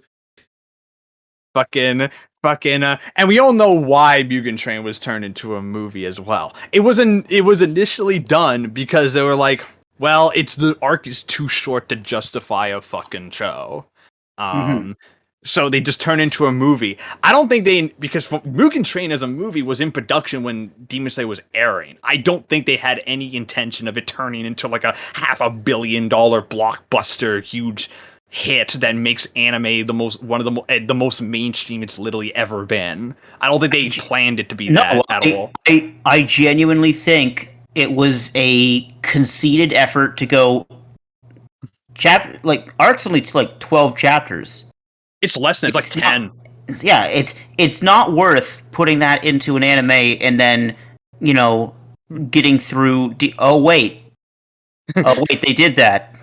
But they did that after it got popular. After it got popular, yeah. But I'm saying like at that point, it was 100% a justifiable thing to make. It was a justifiable business decision to take a short arc and make it into like a 2-hour movie, and it'll still cover everything. But it's just you don't have to worry about spending all that money on animation. But now, because of that, everybody, regardless of how many chapters they're trying to cover, are going to go, well, shit. Well, shit. Movie. Mugen Train was not only canon. I think the big thing is that it was canon, and it still made that much money. It was like legit, yeah. Yeah, it's like, well, shit, we don't need to relegate, because a lot of the time these shonen movies were relegated to like non-canon stuff because they wanted to make sure the casual audiences who maybe like, go to the movies every like once a year and don't watch anime. It's like, hey, what's playing right now? Oh, this like fucking My Hero movies. Hey, that looks cool. Let's go see that. Red. Yeah, like One Piece Film Red is a great example of that. And guess what? Fucking turns out that these a lot of these anime movies that are now putting canon shit in their stuff are doing gangbusters. Fucking not just Demon Slayer, but also Kaisen Zero and Broly, and apparently Superhero did very well as well. Fucking Film Red. I would not be shocked if My Hero tries to do something similar as well. There were rumors that Attack on Titan was going to adapt its last section into a movie. Turns out they're spreading it over 12 more episodes for some godforsaken reason. But like, it's never ending. Sorry, it's just not gonna end. Yeah, they're gonna adapt like fucking Before the Fall next year. They're gonna like figure out a way to make Before the Fall work with all the revelations that happened after Before the Fall ended. Probably. That would be be cool, I think. What would be dope as hell, but also stupid as fuck? What if they do another season after that again? No. To do final season part 3, which I can't believe that's a thing. But then leave just the final chapter as a movie. For a movie. It would be the stupidest shit. That'd be funny as fuck. But yeah. So now I have heard this theory about what they might be doing with the movies. As someone who hasn't read the manga, I'm going by zero context about this because I don't know much about. Right. I know kind of this, but you guys have read it. Apparently, someone brought up the idea, and they kind of maybe hinted at this at the event, that they're skipping the stuff in Brazil, that they're just not adapting that. Oh my fucking god! Are you? Oh my. Which I don't know what that means. Which means they were going to be ending when they leave high school. Like they leave high school, they're done. They're just not adapting. Doesn't go to Brazil. Yeah. So any of the international stuff they might not be just touching. Because apparently in Japan that arc was not well received as well, and that's what led to a lot of the decline. When the sales, if you look at the manga sales, when that arc started, the manga sales started to very much dip. So it might be a financial decision. So they're So, They're I'm not doing going what they to- did. Remember when My Villain Academia aired and they cut out a bunch because the manga Yeah. sales for that arc wasn't that great? They're doing that again. So I'm not gonna spoil anything, obviously, but there's 2 more matches before they leave high school, and then all the shit in Brazil afterwards. Which means it's just going to be one match. So it's just gonna be one movie for each match. That's so dumb. That's so stupid. You hate the shades. Like, I hate this. I don't want to be here anymore, man. I mean, to an extent, okay. Now, if they did that and then a season for like the fucking Brazil stuff, would that work? Maybe. I don't know, because the way they've worded this seems like this is it. These 2 movies are that it, and then they're done. So, I mean, they could. I mean, final, as we see with Attack on Titan, final doesn't mean shit apparently. yeah, but so. Attack on Titan at this point is a fucking anomaly. I have no idea what the fuck they're doing with that shit. And also, I also love how it's like it's Haikyuu final and it's 2 movies, And there's so 2 like, final Haikyuu final, and then final. a theatrical experience, part 1. Theatrical experience, but yeah, part 1 because you have to spread it out over 2 movies apparently. Everything about this is the stupidest shit I've ever heard. And I know, fucking, I think I jinxed it too because I mentioned in the Discord, it's like, yeah, Watch is gonna be like a final season, gonna be rushed, and then it turns out it's even worse. It's 2 movies. It's 2 movies that will also be. It's rushed my fault. and, I'm sorry, guys. I'm sorry, guys. I caused this. and It's we'll my fault. potentially man, cut out the final chunk of the. Ugh. Can we move on? I'm sad now. Let's go. Well, What's let's talk about next? Skate the Infinity, which is another sports show. All right, Yes! hype time. Let's go.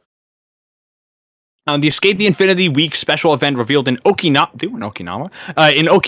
on Sunday that the previously announced the new Skate the Infinity anime project is both an OVA and a second season. The main staff from the first season that aired last year in January is returning, which includes director Hiroki Utsumi, script writer Ochiro Okuchi, character designer Michinori Chiba, and Bones is on the anime production. The original anime centers on Reiki, a second-year high school student who loves skateboarding and gets caught up in a underground and dangerous skateboard race with no rules at an abandoned mine.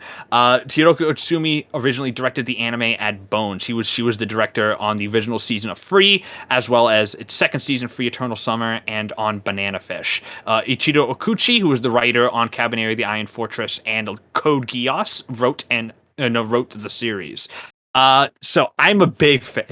So we all love Skate the Infinity. This show rules. This show does rule. I love Langa. He's so cool. Langa's my boy. I love Lang. I love Langa. Manga is legit one of the rare Canadian anime characters. explicitly Canadian anime characters. Yeah, and he's the man. He's the man. Mhm. He's mildly autistic. He's extremely hot. That's the way it is. That's what girls and guys He's want. just like me for real. He's just like me for real. I love Just him like though. me for real. I love him though. I'm actually really happy. Like I predicted it would be a second season. I'm really happy it's another season, and I'm also really happy that the Infinity Season 2, or you think you're gonna call it Snow the Infinity? You're the only person who thinks it's going to be no, they're gonna skate Skanine. They did skateboarding, so they're gonna do snowboarding after this. Skanine. It's gonna be Skanine. Nine the Infinity? Yeah, Skanine the Infinity or something like that. Or they're gonna call it like Skate the Infinity like 2 or something like that. Give me Skate for the Infinity. No, that's the 4th season if they ever do it. Skate the Infinity Pro Skater 2. Yeah. Tony Hawk Skate the Infinity. Reiki and Langa's Pro Skater 2. Freaking Langa's Pro Skater. I would play don't know, that. man. I would I'd play the shit that. out That of sounds dude. rad as shit. They should make it on snow. That's been a good snowboarding anime. There should be a good one. And also there's from what the sounds of it, I think the OVA is probably coming first. I think that we're gonna get like an OVA to tide us over until then.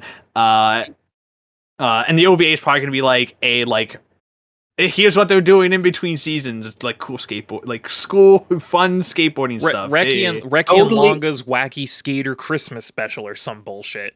Reki and Langa's totally not gay. Totally not, Homosexual. not at all. Not Just at all. like not at all. just like Run with the Wind. relations. just like Run with the Wind, there's no homosexuality in there at all. There's no gay. Zero. There's no gay. It's No, like you know- every sports anime, no gay. There's zero gay. No, you know what? It has to air in June specifically because it's the only month it can legally air. Correct. Legally, well, like no, Skate the Infinity. It's coming out. It's probably gonna come out in like winter because we got a fucking trailer for it. So Also, Shane, it can actually come out any month except for June because it's they're not gay. They're not not gay. gay. Oh my They don't. fuck, you're They right. don't need to worry about that. Holy shit.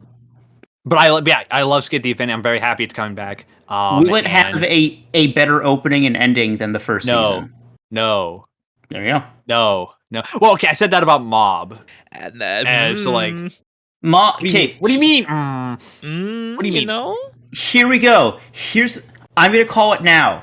Okay, when Mob comes out, I'm gonna complain about the opening. I mean, just the like opening's did already with- out. You can watch it. Yeah, the opening came out. Yes, no, but I'm saying I'm gonna like watch it, listen to it, say it's not as good as 99.9, which is literally what I said about 99.9 about 99. So it's just like Akudama. It's gonna grow on me. 100%. It's gonna grow No, on me. this OP's elite. It's so good. This OP is actually like my favorite of the year so far. It's right now. It's a shoe in for OP of the year unless Chainsaw Man chainsaws If it up. Chainsaw Man goes absolutely ballistic, which it very well might.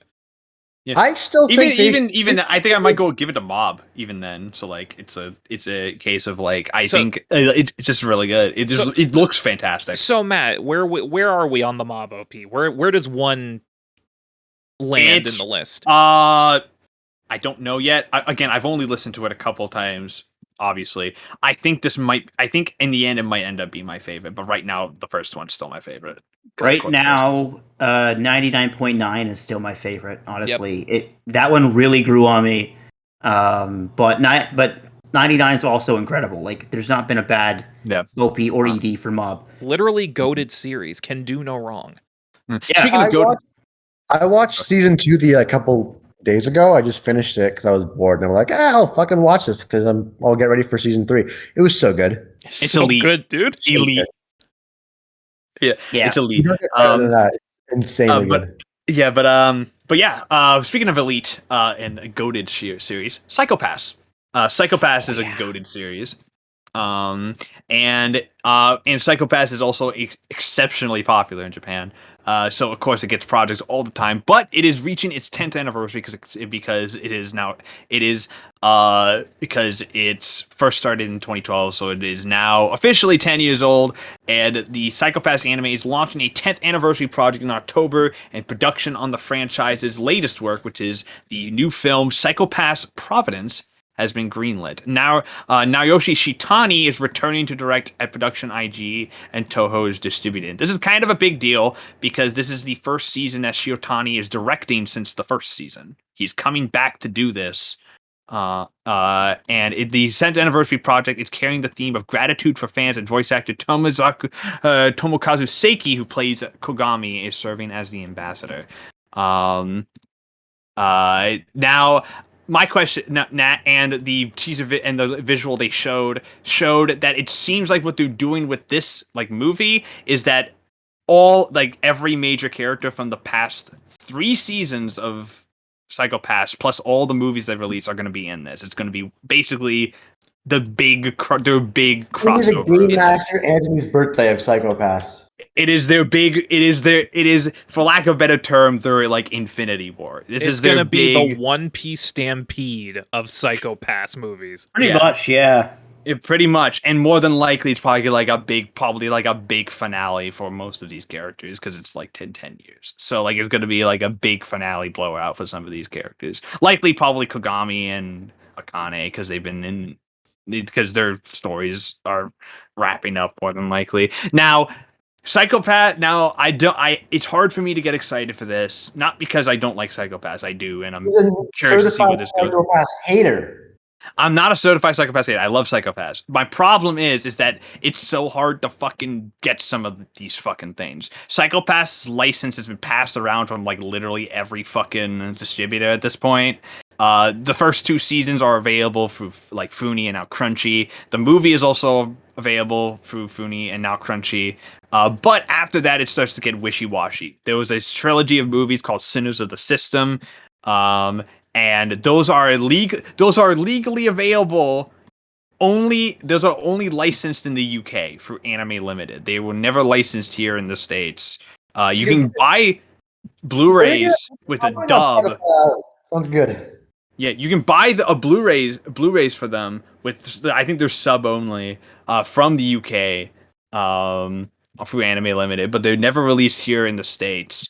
But then Amazon picked up season 3, but never dubbed it, and also Amazon is terrible with anime licenses and will probably lose it as well. All their shit goes to Sentai, so Sentai will probably grab it at some point. Even then, Psycho Pass 3 apparently did so poorly for They did so poorly here in the West that they might not. Sentai might not even pick it up. Yeah, probably because Amazon didn't fucking stream it. They literally didn't do anything with it. They just didn't promote it. And also season 3. It's funny that they picked up season 3, not Sinners in the System, because apparently season 3 opens up and expects you to have seen Sinners of the System. So Very it is. fun.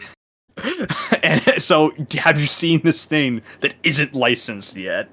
Have you seen this thing that's not legally available in your country? Well, tough shit. And they never picked up the Psycho Pass 3 movie, which is a finale to the show, because the show ends on a cliffhanger.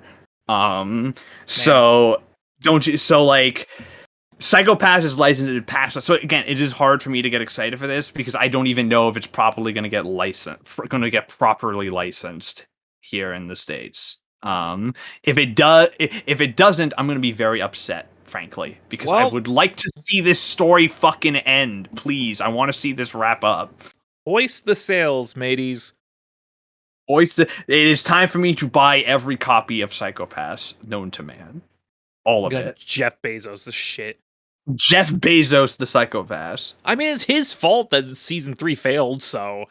It was his fault. It's all Jeff Bezos.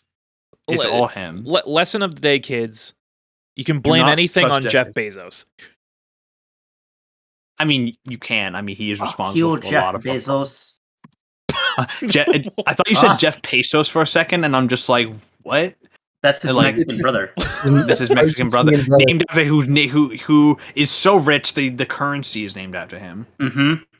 Yeah, he literally invented the Spanish dollar. It's Mexican dollars, Shane. It's pesos. Welp, we're just funneling this meta that I'm racist. fucking Shane. Aside from Shane being is racist. He was doing a fucking what was? Don't remind me, dude. In fucking Yakuza, he found a Chinese character and fucking did the most racist accent you could imagine for this character in Yakuza. You can't be doing that. It was no, he said he can't be doing that. He's like, I feel so bad. And I continued to do it. He acknowledged how bad it was and then continued to do it.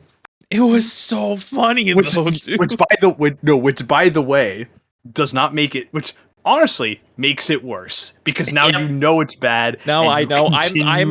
Anyway. I am openly acknowledging that what I am doing is racially insensitive to a certain group of people, and yet I continue to do so of my own free will. So yes, I am racist, and I am a piece of shit, and you can cancel me on Twitter. You're a Buccaneers fan, dude. You're a Buccaneers fan? I mean, I wouldn't. I mean, that just hurt. Damn. I'm sorry, buddy. I'm sorry. Oh, no. I don't mean it. What a weird thing to call someone. What a weird insult. Mid announcement, dude, you're a Buccaneers fan. You're a Buccaneers fan. I saw that, I was losing it. All right, but speaking, let's cheer some people up because now we move on to our featured anime of the podcast. Which we're done news. Yeah, we're done news, which is our featured anime at the pod. So time for our featured anime of the podcast. A favorite of everyone here, which is Keep Your Hands Off Eizouken. What do you mean we're done the news? Yeah, we're done news. What? We didn't talk about the trailer. What trailer? Chainsaw Man. Chainsaw Man? We didn't talk about it. It's coming out in October. Look forward to it. Okay, let's move Oh on. yeah, fuck! I actually forgot that was How did this you past 2 forget weeks. the I one thing thought we care covered it about? last. I thought we covered it last time. That's why I was It like, came out like October is stacked. I feel ashamed. I forgot about Chainsaw talked Man. about Chainsaw I Man actually in forgot general about Chainsaw Man. last week, but we didn't talk Holy about the shit. trailer. The trailer released like 2 days after our fucking episode went live. Adam Because is legitimately master's upset. Okay, you know what? Okay, we'll move. Okay, we'll talk about Chainsaw Man now because I forgot about it. Mappa revealed on Friday during its event for the television anime of Tatsuyuki Fujimoto's Chainsaw Man manga, the third promotional video cast, and the October premiere. They also revealed who we'll go over the main cast in a second because I actually have some thoughts on who they cast. And the anime will have its world premiere screening at the Toho Cinemas of Roppongi Hills on September 19th. Ryu Nakahama, who was an episode director on both Jujutsu Kaisen and Black Clover, will be directing the anime at Mappa, and Hiroshi Seko, who's the writer on Attack on Titan, Vinland Saga, and Jujutsu Kaisen, will be writing the script for it. Kazutaka Sugiyama, who worked as a character designer on Mushoku Tensei, is the character designer on this. And the action director is Tatsuya Yoshihara, who is the action director on Kaisen and Black Clover. Makoto Nakanozono, who's been a technical director at Trigger for years, is moving over here. He was a CG director on Little Witch Academia and Darling in the Franxx. And the devil designer is Kiyotaka Oshiyama, who worked on Space Dandy and Devilman Crybaby. And most importantly, Kensuke Ushio, who's the composer for Devilman Crybaby, Liz and the Bluebird, Silent Voice, is going to be the music composer for this. So big stacked staff, excellent staff on this. But yeah, the trailer was released. It looks phenomenal. It's bonkers, it looks dude. So good. It looks so good. It looks so good, dude. So good. I wanted to kill myself. I know I say that a lot. The impact is kind of diminished because I'll just kill myself over like anything nowadays. But like, it looked. I don't think I've ever been this excited about like any kind of fictional property. Mm-hmm. I can't remember the last thing I was so like this hyped over. It hadn't been like Halo 4. It had to have been. Oh yeah, because the teaser trailer for Halo 4 was like insanely good. Nuts. Yeah. Now, but like. Go ahead. I bought when I purchased like the super like ultra special edition of Halo Reach. Like I still have the statue it came with. It was $150 when I was like 13. So bro, I'm fucking jelly. World's biggest Halo fan. I got to figure out what the exchange rate is, but the inflation rate. Because I'll spend that much money on however I can get my chainsaw. That thing probably goes for like a lot of money. That thing is probably worth $1 billion. It's mine though. Also, I lost one of the rifles on one of the characters, so it's kind of. It's incomplete. Okay, it's gonna sell for pennies, dude. I don't know if I lost it in the move or if my brother was messing around with it and he lost it. I'll probably find someone to 3D print it. I make a new one. I bet it's Chief on like a piece of like ground, right? And he has a gun in his hand. Well, if it's from Reach, it's not gonna be Chief. No, I said 4. It's Noble Team. It's Halo Reach. Back to Chainsaw Man. It's so good. They've got fucking. I haven't seen Stone Ocean, but they've got Jolene as a power, which is I think the perfect cast. That's my favorite casting. I thought that we were gonna get the girl. Like I suggested the person who played the lead in Wave Listen to You, which would have been a great choice. But like I don't know how I overlooked for Fauros because she is one. I love her as Jolene. She's fantastic, but her as power is like just an incredible fucking choice. Insanely good choice. What else is there? Whoever's Makima is a really good choice too. Makima is played by Tomori Kusunoki, who is again she's not a veteran, but she has been in a lot of high profile roles. She's Natsume from Decadence. She is Setsuna Yuki from Love Live High School Nishizaki High School Idol Club. So Spencer probably knows who that is. I know who that is. Yep. She was. I know. Like, who's the only established actor here? Like, is it Aki's character or Aki's voice actor? I'll get to and- Aki's in a second. Shane, you know the voice of Makima from Wonder Egg. She's Neru. Gotcha. Okay. Yeah. She's Neru. The voice of Aki is Sogo Sakata. He is been in a bunch of is been in a bunch of stuff, but mainly, honestly, as like smaller characters. He's in a lot of stuff as like supporting characters.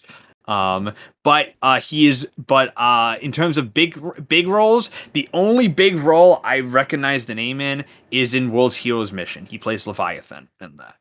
He's in the MHA movie as Leviathan, and then they did what I hoped they would do, and they got a fucko from the street to play Denji. They got because a his name is nobody. Dude, I respect Kikonosuke Toya, who has been in 2 other shows prior to this. that and has dude been is probably, background if he does characters. it right, he's got it made.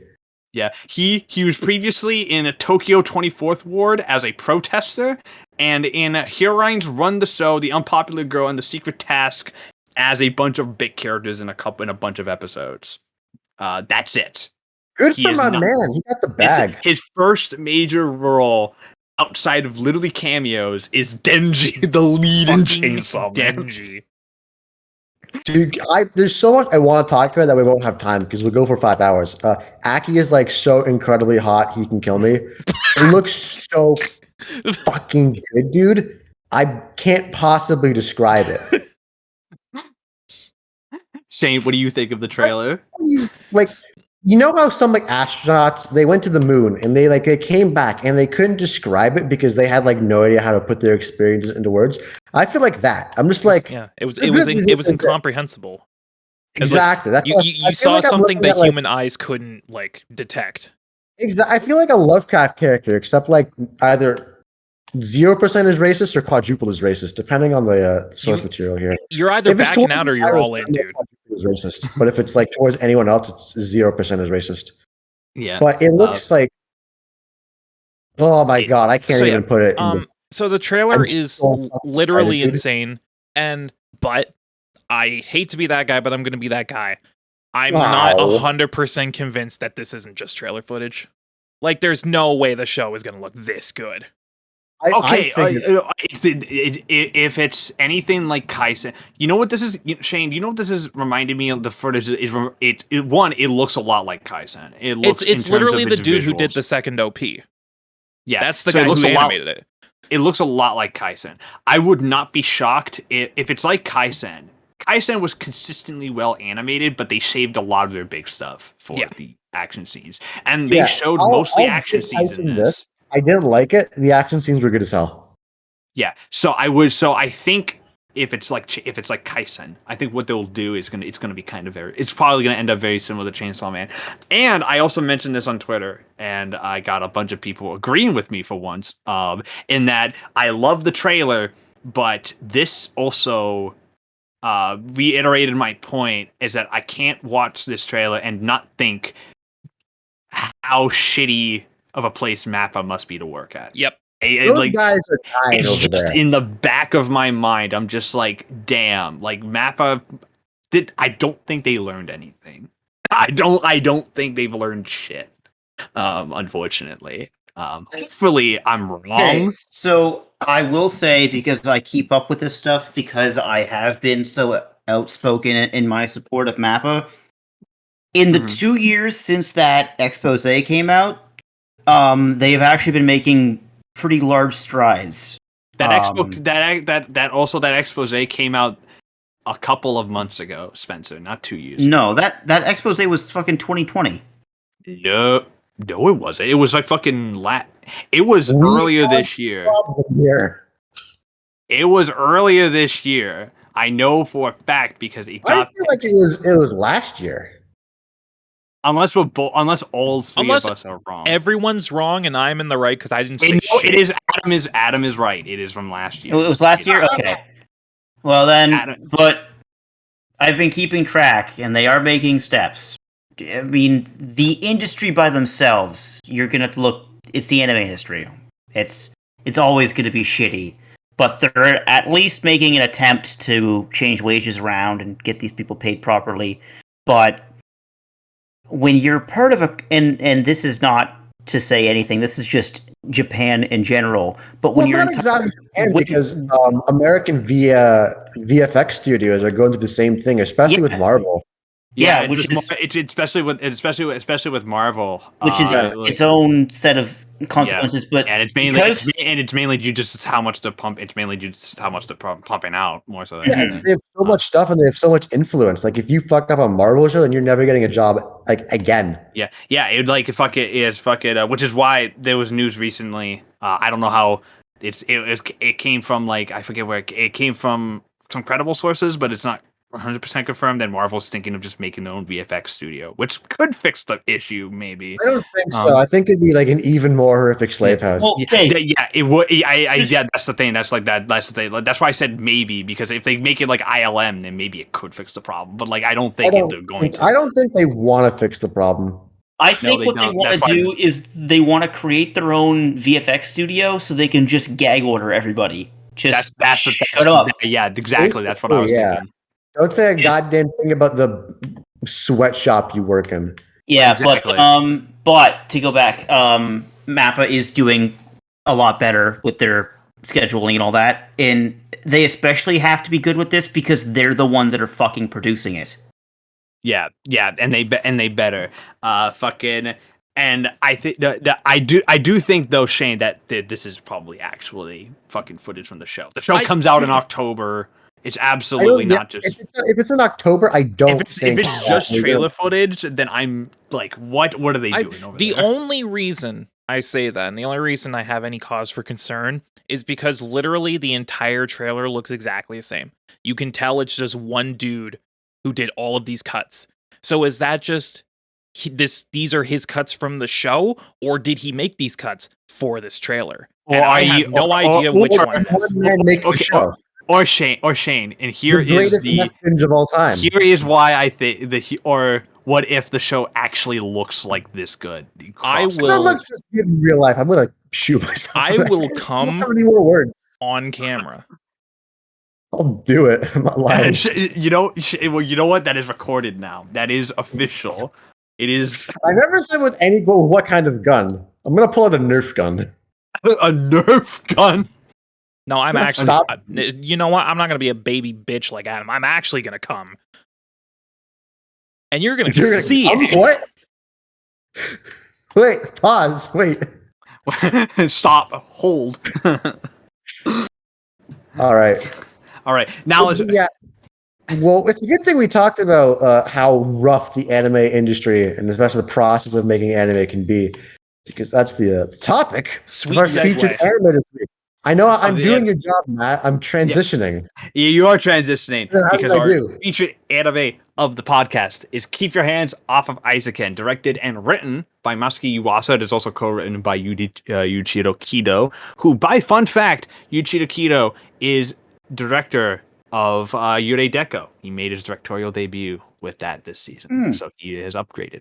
And it is from Studio Science Saru, and it aired initially in Japan from January 5th, 2020 to March 22nd, 2020, right before the pandemic blew up. Which means that technically when this show ended, everything went to shit.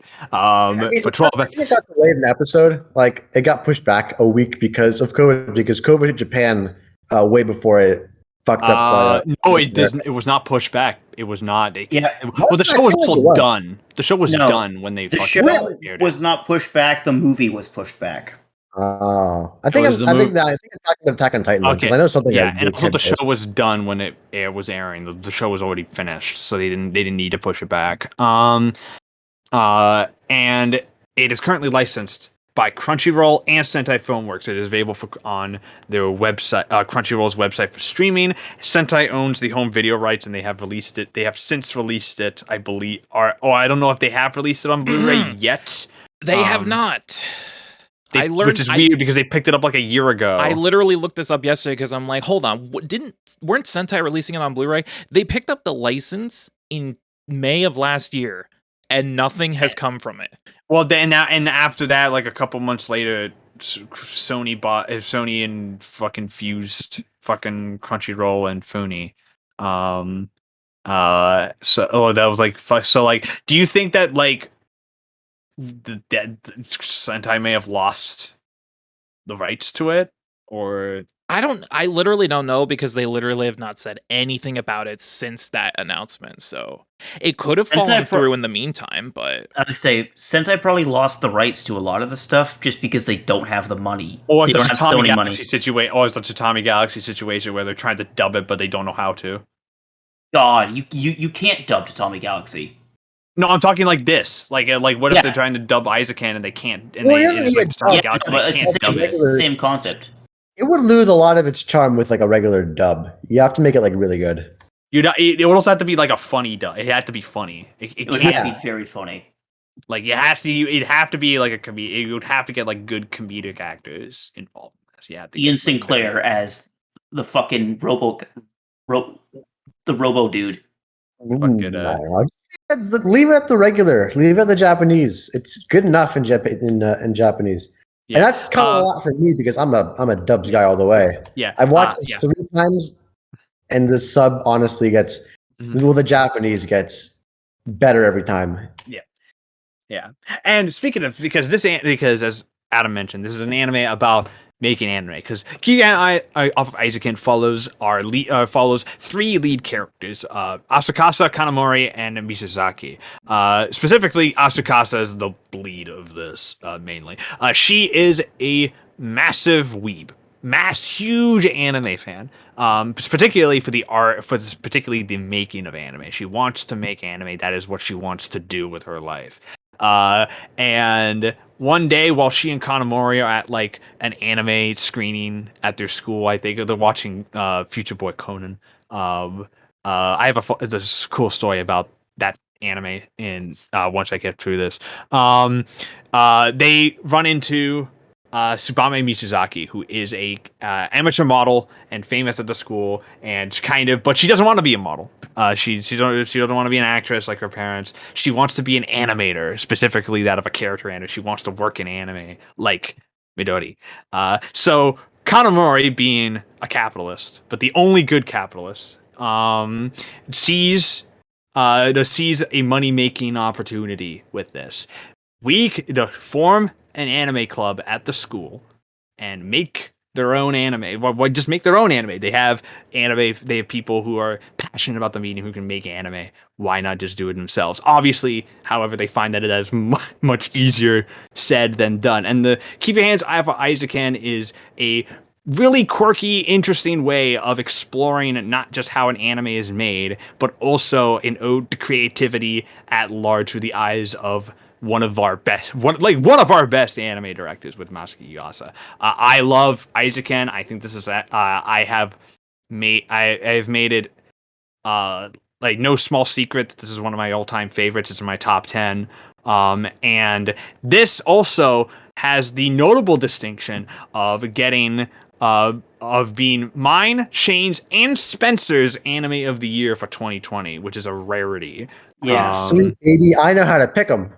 And it is a rarity. This rarely happens, but it was and if it wasn't for Josh, it would have been unanimous. Josh is in that year. Probably something. I don't know what Josh gave it to that fucking year. I gave it to fucking ReZero. Was it ReZero? Wait, was that what he got? What a homo. I think it was ReZero. I need to double check that. I'm pretty sure it was ReZero. But in any case, we'll start with Shane. Shane, what do you think of Keep Your Hands Off Eizouken? I think Well, Shane. Oh, he's not dead. that. I was about to be like, all right, thanks, Shane. No, I think Eizouken is one of the best goddamn things ever made. And it's no secret, as Matt said, it was all 3 of our anime of the year in 2020. It all resonated with us so much for so many different reasons. But at the end of the day, it comes down to the fact that at its core, Eizouken is about the art of creation. It is about creativity. It is about imagination. It is about being passionate about what you want to do. And it not only visualizes that through the three main characters of the Eizouken and all of their wacky imaginary adventures they get into while they're brainstorming and coming up with ideas and stuff. But it's also really down to earth in how it portrays the creative process. And I think it's that whimsical element combined with the more realistic aspect of how stuff like this actually gets made that is what puts Eizouken over the top for me. Like, it is a love letter to passionate people who want to create art and tell stories, but it's also like, okay, to do so, there are very strict regulations and guidelines you have to follow. And sometimes creative ambition falls way to practicality. That's just how it is. Sometimes you have this really ambitious idea that you want to see done, but at the end of the day, to actually make sure it gets done, you gotta cut some corners. And it hurts as someone who creates things. It hurts, but that's just how it is. And I love how the show doesn't shy away from showing that. It just makes it feel more authentic and genuine in how it portrays this process. And as someone who spent 6 years of their life studying film, I don't think I've ever resonated with a show more than Eizouken. Like, I don't think I've had a show speak more to me and my interests and my passions than this show did. And for that, easily one of the best pleasures I could have ever experienced in this medium, hands down. Mm-hmm. Right. Spencer, what do you think of Eizouken? So Eizouken is unique even in a industry where you have goats every year.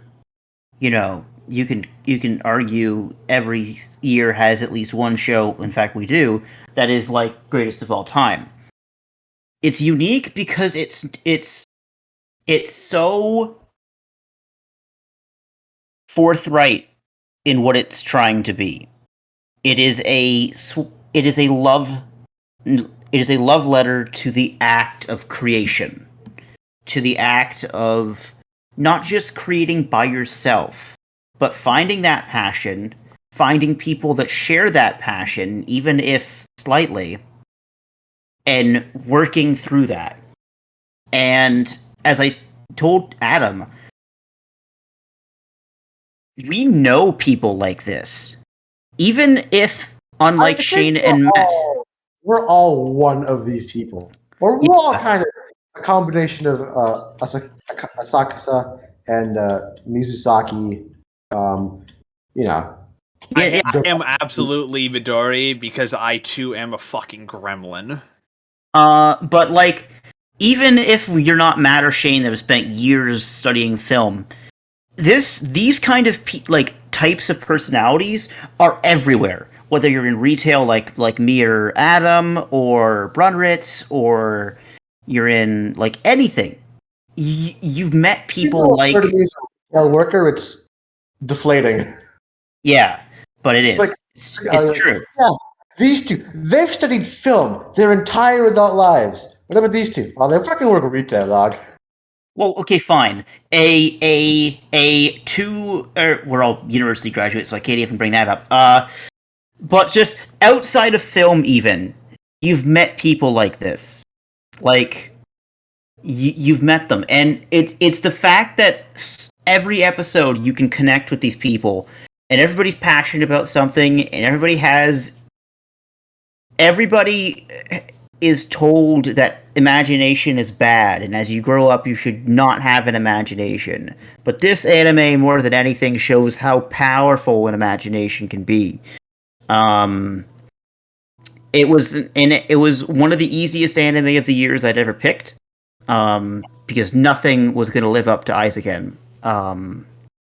No matter how much I tried to do internal logic to find something, because it felt like Eizouken was cheating. It felt like it was cheating because it was the obvious answer. It's a fucking masterpiece. all the dweebs at the Crunchyroll Anime Awards picked ReZero over this. I don't get it. I watched the Still first won. season. It still won Best Director Really though, which is nice. profoundly mid. I mean, it won. I fucking Crunchyroll Anime Awards, by the way, it won animation and director that year. It didn't win Best Girl because I don't think it was even nominated for Best Girl. No, the best character in the show was nominated and it should have won. I like Kaguya plenty, but no comparison between her and the greatest anime character of all Actually, time. no, Demon Slayer beat it for Really? anime Was it year. Demon Slayer? My point stands. ReZero wasn't even nominated that year for anime of the year. Whatever, I don't care. How? I thought ReZero won. I'm losing my mind. Eizouken. What? No, wait. Oh wait, no. I'm looking at the wrong year. I'm dumb. Man. No. Kaisen won. Was it? Yeah. Because fucking yeah. Okay. Yeah. The nominees were Apana Ranman, Beastars. It was Apana Ranman, Beastars, Dorhe Doro, Great Pretender, Kaisen, and Eizouken. So actually, really solid lineup, frankly. Actually, and fucking what's it? Fucking best. Kaguya won for best girl. Yeah, no, I was just dumb. I was looking at the wrong thing. Never mind. You will love this show. Go rant about the show. This show is. Everyone's kind of said the exact same thing, which it's a love letter to creativity. Which I can say that too. But if you look at my Twitter feed, right, which I do recommend at Young Enron, there's no quality content there. It's all hell. But you're gonna see that a pinned tweet that's been there for the last year. It's part 2 of this stupid fucking book that I've been working on for the past decade at least, probably more. It's taken like 17 dozen forms. So when I first watched this anime, I was like, all right, I'm interested. I feel it draws you in with the power of Kanamori, who's unbelievably cool. And then it gets you with all right, I've been here before. And every episode happens is I've been here before. I've also experienced this. I know what this is like. I know what it's like to want to get sidetracked by half a dozen ideas that you think are better, but you can't because, you have this one project that's way more well-defined than some random 3 p.m. brain fart of an idea. There's just I've never related to a show. I don't relate to shows very often because the majority of shows are fucking people have psychic powers or superpowers or some shit. But every single one of these characters, I was like, yes, I understand what's going on in your head. We're linking brains. I know their brains are fake and mine's also even more fake, but I fully understood everything that these characters were going through. Unlike any other show I've ever watched. Even some of my favorite shows like Attack on Titan, I can't get into Eren Yeager's head because I have not lived in a post-apocalyptic world where there's giant titans who will vor you. But I have been trying to make one of my ideas into something that exists on paper. That's a physical thing, something I can point to and be like, yeah, I made this. So I've been able to basically immerse myself in what these characters are like, That's really it. It's so good. Or at least I think it's so good. I like it so much because I know exactly what's going on. I know why they're feeling this way. I'm able to figure out, what's going on in their head. Why are they doing this? Oh, they're doing this. That's because of this. All that stuff. Why is Kanamori so cool? Because she's 6'20" and she has the coolest, most unique character design I think I've ever seen in a show. That's pretty much it. That's the whole story. That's basically everything. Everything looks spectacular in the show. Every character looks they look realistic. It's still in high school, but they make them look like high schoolers. Like Mizusaki's a model, but she still looks kind of awkward. She has like big eyebrows. I like big eyebrows on a character. I think they're really distinctive. Kanamori, obviously, 11 feet tall, perfect. She has like this evil, like horrifying, not a gremlin smile, but like just like all teeth, and she's spectacular. Dude, She is like an plotting literal your gremlin. demise. Like gremlin in real life.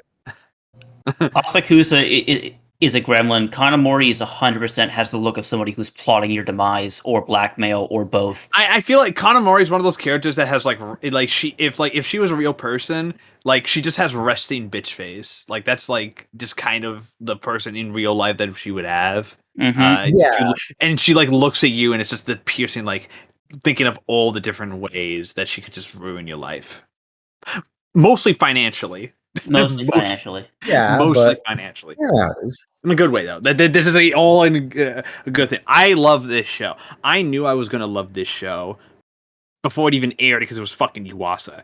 But I when I started watching it, I knew I was gonna love this show from like 30 seconds in. I knew I was gonna love this show when they recreated Future Boy Conan, frame for frame, scene for scene, because they couldn't actually get the rights to use Future Boy Conan, so they just animated it again. just made it. That rules. I respect it so much. Yeah, they just animated it again, and I was just like, okay, yeah, here we go. And Eizouken is one of those shows that, like, one, the more I think about it, the more I like it, which is already impressive. But also, second, it's a show that just got better and better. Every episode, like, I always thought to myself, I'm like, damn, that was like the best piece of anime I've seen this year. Can't get better than that. And then the next episode would He's air. real good this week. Damn, Eizouken, real good this week. Eizouken crazy good this week. Pretty much.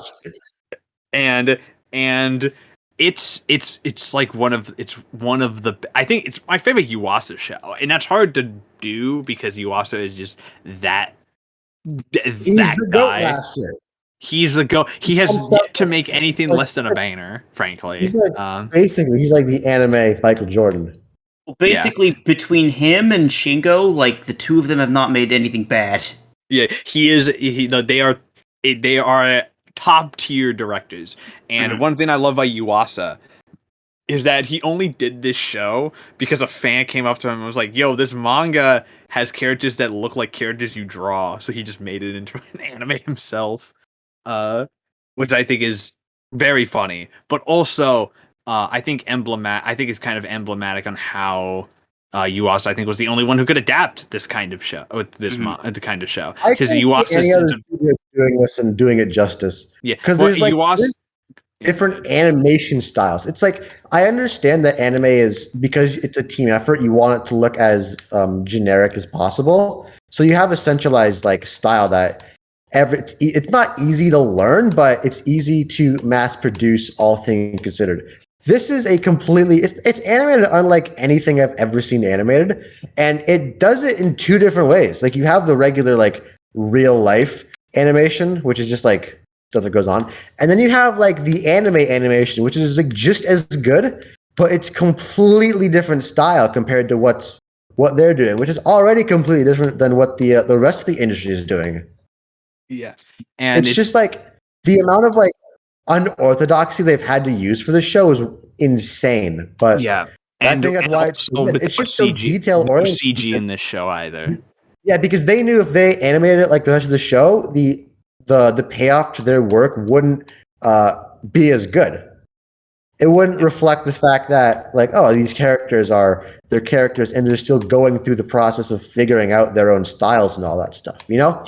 Yeah. It wouldn't hit as hard. And it's like, because of that, there's just so many small details that are like perfect. Like there's I saw this like on my third watch through, which you don't catch many things you miss on your first two watch throughs. But if you go slowly, there's a scene where they're writing down a bunch of potential voice actors, and most of it's like the Science Starter cast. So I saw Yuasa's name in there. There's a character's job description, which was like woman sexer, which is like chick the sexer Japanese version. Chick sector. Yeah, it was like Chick it's like, sector. what's your job? Oh, I'm in the FBI. I'm a female body inspector. It's like, which I'm pretty sure the animators had like a fucking blast coming up with just random shit it for was that. so good. Even, yeah, exactly. Like all the in Asakasa's like notebook, she has all these like scrawlings and all these like potential like prototypes and all that stuff. And it's like oh, it can go this fast. It's like it's just a bunch of like really small details, and every single one of those details are translated in this show. There's a sign in the very first episode, just welcome to the school, and it's in like 7 different languages, which you never see in anime, because I don't know how to say this without sounding like an ignorant gaijin, but like anime kind of to me feels very Japanese centric. Duh, it's made in Japan. Yeah. It's like putting that like the majority of American cinema is American centric. Duh, And because Top Gun Hollywood. Maverick. Exactly. It's like, oh no, you're watching a Bollywood movie. Why isn't Bollywood focusing on African voices? Because Bollywood is made in fucking India, man. Like, I get why it's like that, but it feels just so.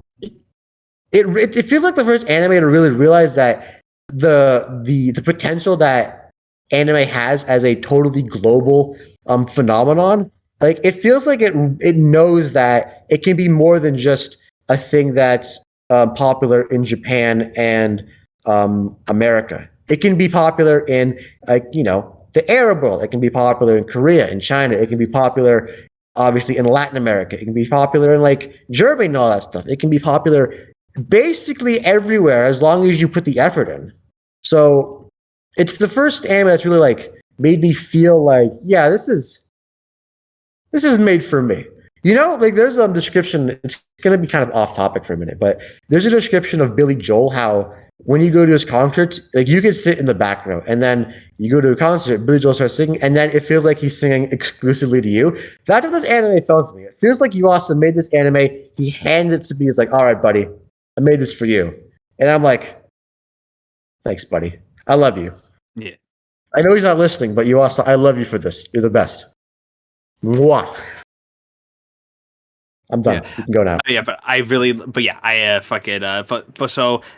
Let's talk about some characters. Let's talk about episodes. We'll talk about episodes because this show has every episode of the show is as good as every other episode of the show. Every episode here is a banger, but you have to pick one. Shane, what's your favorite episode of the show? Man, because you have to pick one. Do you want me to go first? I have one. Okay. My pick is episode 4. Hold that machete tight. And this is the first of 3 screening episodes where they screen their finished products to wherever.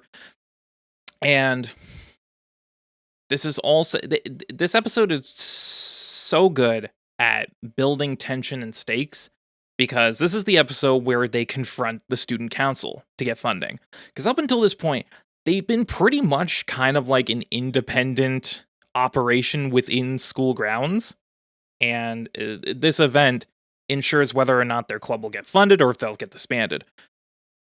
It starts off bangers. You don't want to end up like the Carbohydrate Club. No, you really don't. Them and their amoeba. You don't want to be the amoeba guy. Good bit. It's just like, the Carbohydrate Club. We're making new amoebas, and like the president's like, nah, this is fucking impossible. Get out of here, bitch. We're never gonna be able to create anything new ever again. Mm-hmm. And what it's like, that episode I really like, because one of the things that I like about it is that up to this point, you get up to this point, the show really was like was showcasing Asuka, Midori and Tsubame's creativity as like the big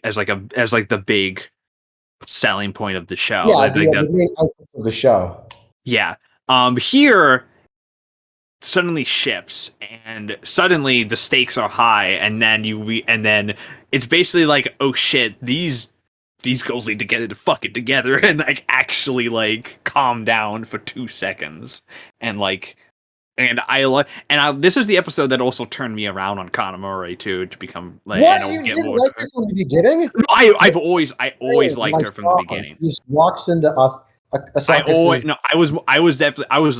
I related a lot to Asa Midori as a character. So like she was my favorite up to this point. I always really liked Kanamo. I always thought Kanamo was just a really fucking great character. But it was this episode that was like, okay, no, I think Kanamo is like top tier excellence. Based, goated. Base goated, because she's like the MVP of that episode entirely, frankly. And then of course the depiction of the student council is frankly hilarious. I love the way they're depicted. I think I love how they have their own like security club. It's like exactly like it's like what the fuck is this? They have their own security club. They make JoJo poses. Like They make JoJo poses. It's like they are portrayed more like a fucking like government body than anything else, which They I think is basically hilarious. are. Well, Which, no, like, the security club is literally like a police force, and I think that's they are a hilarious. police force. They have fucking They have like riot shields, bro. It's so funny. riot do, shields and It'd clubs. be like a and- raid on the artifact club or something like that, which is spectacular. That's in like episode 9, I think. That's really funny. Yeah, but yeah, Spencer, what's your favorite episode?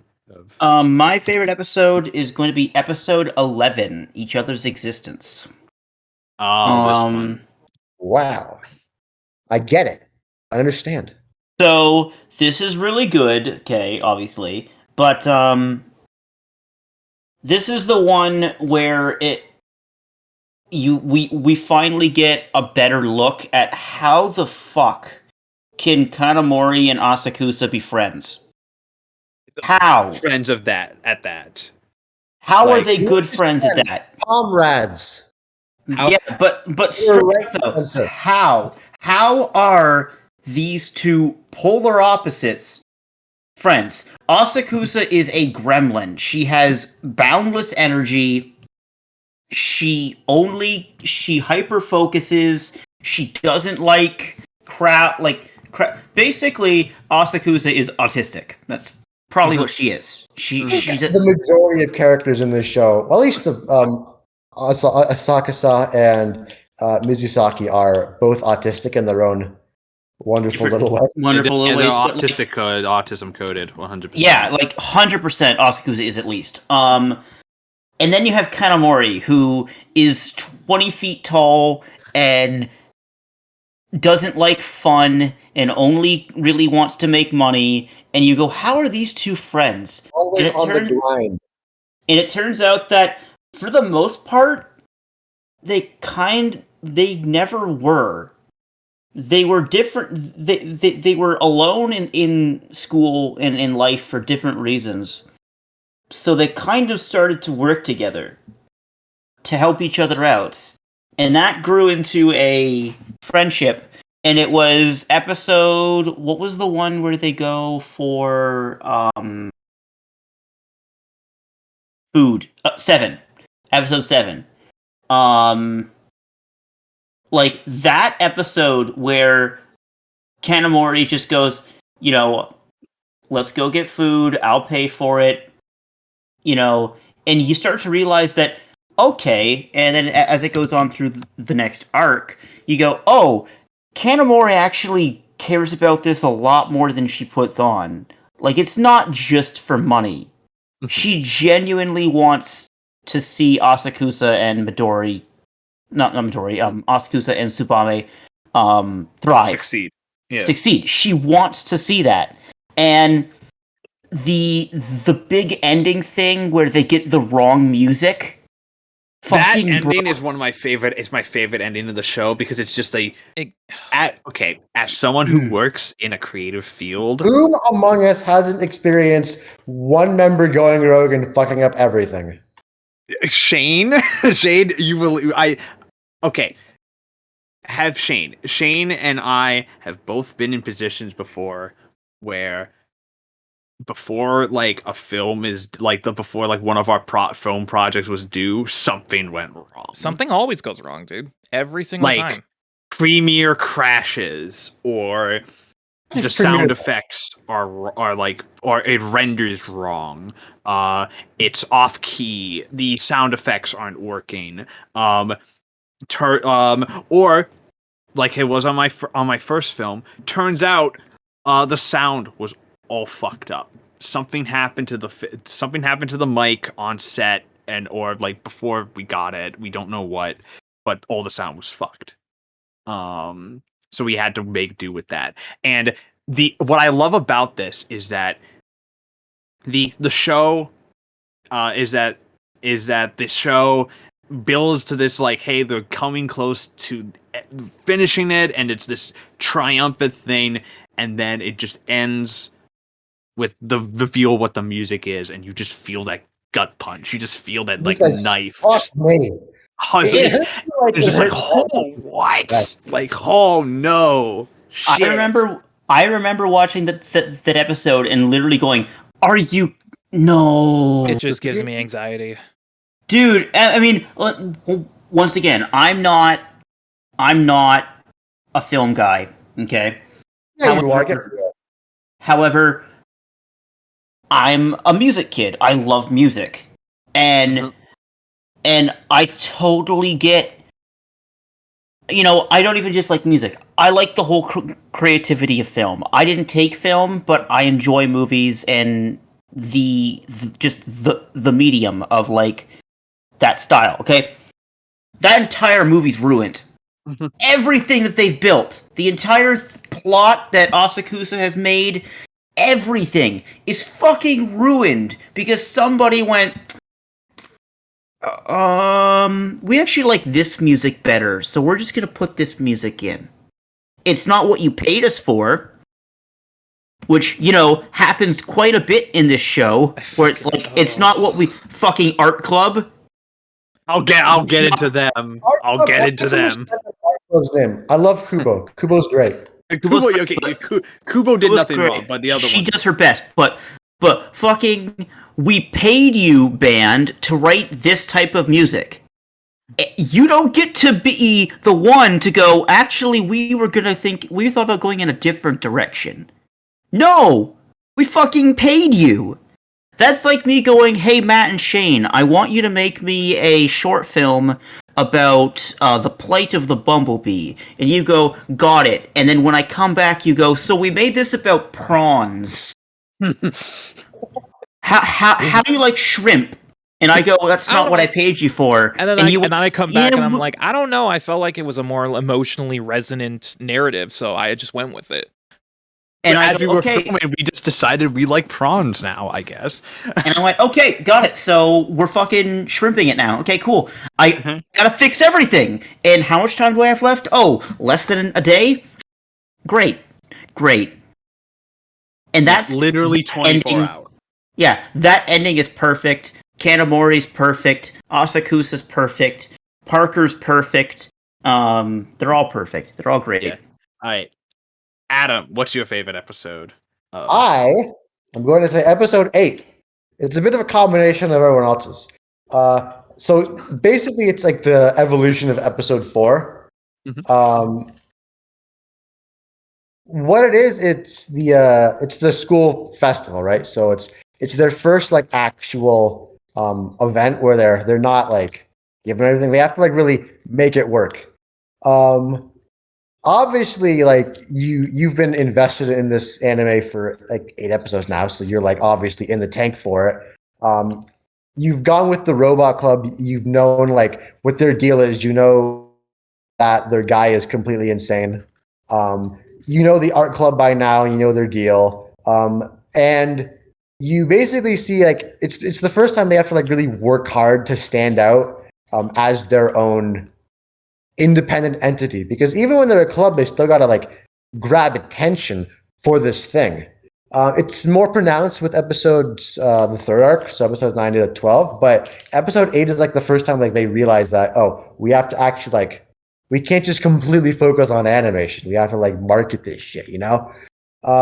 We also get my favorite scene, which is Kanamori doing mob boss stuff to the air conditioning club. The AC club, yeah. AC enjoyment club, which is so fucking good. Great gag, I love that. Mizusaki's arc, which is like, it's really good. You really, really like her parents. It's got the funniest split screen gag, which is just, oh yeah, they're showing up to the school festival because the movie they are going to star in, the producer and the director kind of kill each other with a katana or something like that. No, they attempted to murder a producer by breaking into his house and attacking him with a katana. It's so fucking good. And they don't. I love this. I'll get into the show's humor more when we talk about other stuff. But I love the show's humor because it's so surreal. It's like the kind of humor I love because it just never explains half of its like punchlines, and that's what makes it You great. get the ultimate sacrifice of the robot club. They're putting it all on the line. You get the redemption of the original most annoying character. You're like, all right, respect this guy. He's fucking all for the cause. I respect the dude all the way. You know, he's doing like zip lines and stuff. Asakasa just dresses up in like fucking tack gear for some reason. I don't know why. It's the funniest thing in the world that she's like dressed up like a spec ops person. You really fucking is. It's so like, It's all right, so weird. the perfect part about a character is that you just roll everything. I'm like, yeah, that would make sense for her. She'd definitely do this. It's just like a perfect everything comes together. Obviously, the animation is great. What I do like though is that they don't animate the entire thing. With Hold Down Machete Tight, they show the entire animation. With this, it's implied that there's more going on off screen that we're not seeing. But you know, we're not seeing it because the characters, Mizusaki's parent, they're observing it, you know, on our behalf, and we're seeing just the important stuff, right? So it's just everything comes together. It's all spectacular. They get to basically dab on the entire student council. I really like the student council. There's only like two really good characters. Who's the president and there's the secretary. I can't remember her name. It starts with an S. It's vaguely African sounding, which I don't. Sawande Sasaki is her name. Yeah, Sawande. It's. I said vaguely African sounding. I think it's right. I was gonna mention this too. Like, there's characters from like basically every kind of corner of the earth. Again, real international feeling. Like Sawande, obviously kind of Africanish. Parker Domeki. I'm not even sure. Parker's English, right? So it would work fine. It just feels like a real world anime, an anime for everyone. But see, episode 8 is the biggest distillation of what the anime is about, which is how the fuck do you make this happen? You know? And it's not like that all the time. You're not going to have a bunch of freaks dressed up as robots and engage in ridiculous amounts of subterfuge against tyrannical, like, soul-crushing enterprise that is a, you know, enforcement body, which, you know, sometimes it feels that way, but mostly it's other stuff. But it's the perfect, like, it boils down what the whole thesis is about into like one perfect episode. It's perfect. It's amazing. It's my favorite episode of my favorite anime, which is saying a lot. Yeah, my favorite episode, by the way, is the finale. Shibahama UFO Royce. I think, like I mentioned, the show just gets better and better and better the longer it goes. With every episode, just builds and builds and builds, and the finale just, to me, encapsulates everything I love about the show and what it's built into. Particularly the fact that it is like so satisfying. Like the fact that you get to see all their hard work actually pay off. And a finished product that is like that they like. And because before that, in the first two times they show their anime, the anime they make, they are critiquing it the entire time. They don't like it. They don't think it's that great. Here though, not self-critical. Like, you know me, I'm basically like that. I'm like, oh, everything I do sucks. I don't know why I do this. It's bad. And everyone who talks to me is like, oh, it's really good. It's actually like good. And we're the outsiders. We're like able to see that they're obviously talented, but like they're so self-critical where it's like, no, we suck. This is garbage. We can which is why it's so satisfying when they actually do watch the finished product and they like it. And I think that's what makes that finale as satisfying as it does. And I really like episode 12 solely for the reason that it was the end of it and I wanted more. So make more. Yeah, that is fair. That is fair. I do think like that. Yeah. I do think that focusing on me. I think also it was a smart decision by framing the finale, focusing the finale on Midori so much. I think that was a smart move.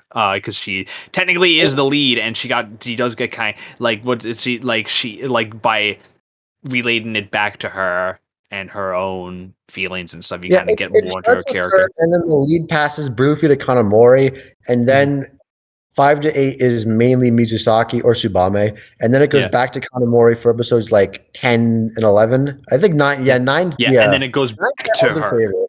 Yeah, and then it goes back to the start, and it's like, yes. Yeah, and it feels right, and I like the fact that they focus on Midori again. And also near the end of that episode, an all-nighter. And also near the end of that episode, they also kind of parallel it to the beginning, where it's in her apartment. She's on the couch with the blanket watching anime. So it's like it all comes full circle. It all comes full circle because that's in the end. That's how she got why she wanted to make anime. She was like just a small girl watching anime, and she saw a good anime and was just like kind of like I want to do that. I want to commit tax fraud. We all had that. We're like 7 or 8, and we're like, we see something really cool, and we're like, I'm going to do this for the rest of my life now. Cue me at 4 years old watching Sam Raimi's Spider-Man theatrically when I was 4 years old. But like that final shot of like Kanamori and Tsubame just looking back at Asakusa, she's fallen asleep. She's the happiest she's ever been. And just like the look on her face is just so it's genuinely heartwarming. Like that's how I'm gonna sleep when I get my fucking thing published for the first time. Like I have never felt so like when it comes to sports animes, you know, when the people win and you pop off and you get hyped, that's one thing. But I was more so like a supportive like friend. I was just like, man, I'm really happy for her. You know, like there was nothing to it. It was just like it was a genuine feeling of like actual like support. Like I felt so happy that Asakusa got what she wanted and that she succeeded. Well, it wasn't just her; it was everyone. It was Kanamori, and it was Demeki, and then it was Tsubame. It was everyone. It was the whole squad on the real shit. The whole squad got what they wanted, and that made me really happy. What else was I going to say? I like the end shot because, again, back to my international point, it pans out to see the entire world. It is an exceptionally satisfying ending. Exactly. No, it's not satisfying because it made me sad because I wanted more. And there's also, you can just read the manga. I have to buy the manga, man. It's available at my Indigo. I didn't realize that, but I have to wait until. And once I found out that Spencer just messaged me at one point, Adam found out that they sell Eizouken in like Indigo, and then I'm just like, you have unleashed the beast. I was gonna go today, but I had to spend a completely insane amount of money on groceries for my ensuing upcoming vacation. So I was like, I'll do it after I get back and I'm financially recovered from this. But financially stable. I'm probably gonna I know they have volume 4 coming out on the 22nd or November 22nd. So I'm gonna basically pre-ordering that the moment I get back. Mm-hmm. Like, I don't think I've fallen in love with well, this is wrong. My first big anime was not anime. My first big manga was Attack on Titan, and then I kind of fell out with that because I just stopped reading it, and then I came back into it. But Eizouken is probably the first thing I've really fallen in love with. Obviously, Chainsaw Man happened,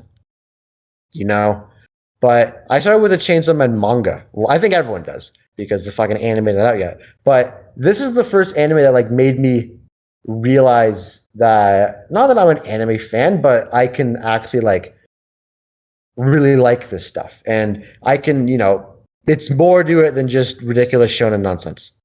Yeah. Speaking of, let's move on to characters. I think we all have the same for characters in terms of best.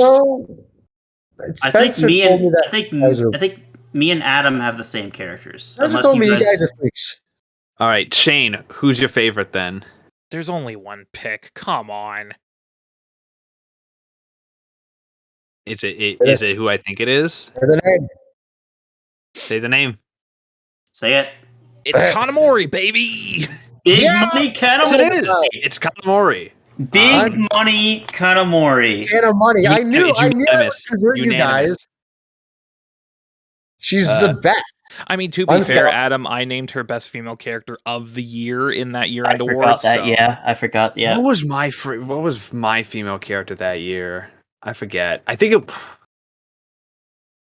I don't know. I need to remember that. I'll check later. Fuck it. I don't think because I don't think it was Kanamori for me that year. I don't know.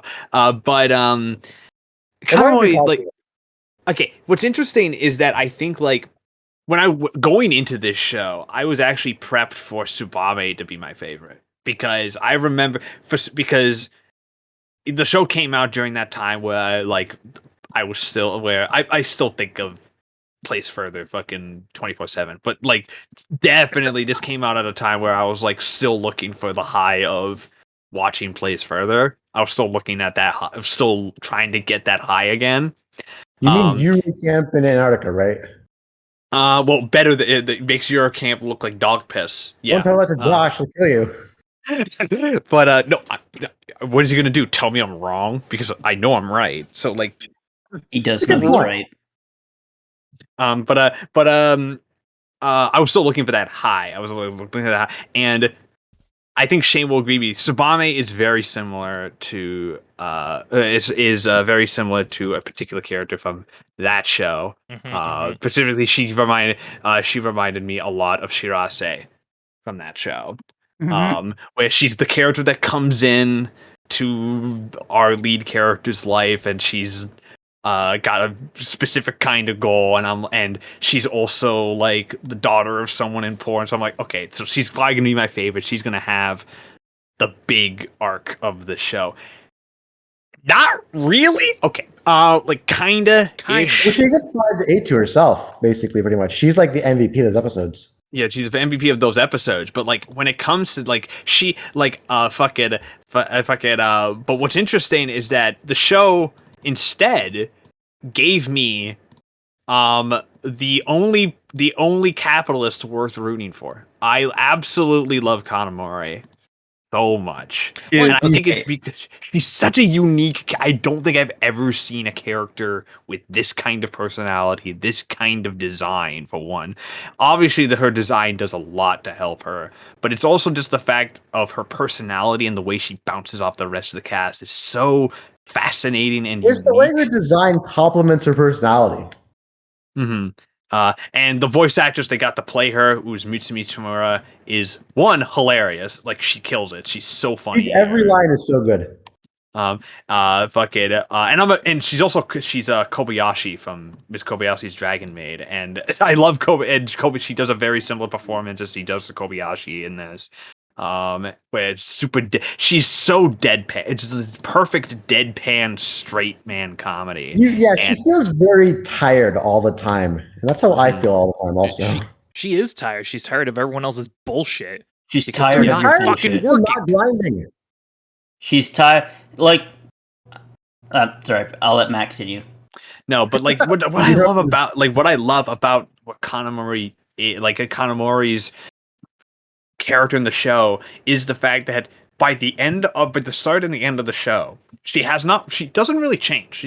She has like an arc to herself, kind of, but like she doesn't change as a character. She's a pretty static character compared to Midori or Tsubame. But what makes Kanamori so unique is the fact that she's static but doesn't feel like it, because your vision and interpretation and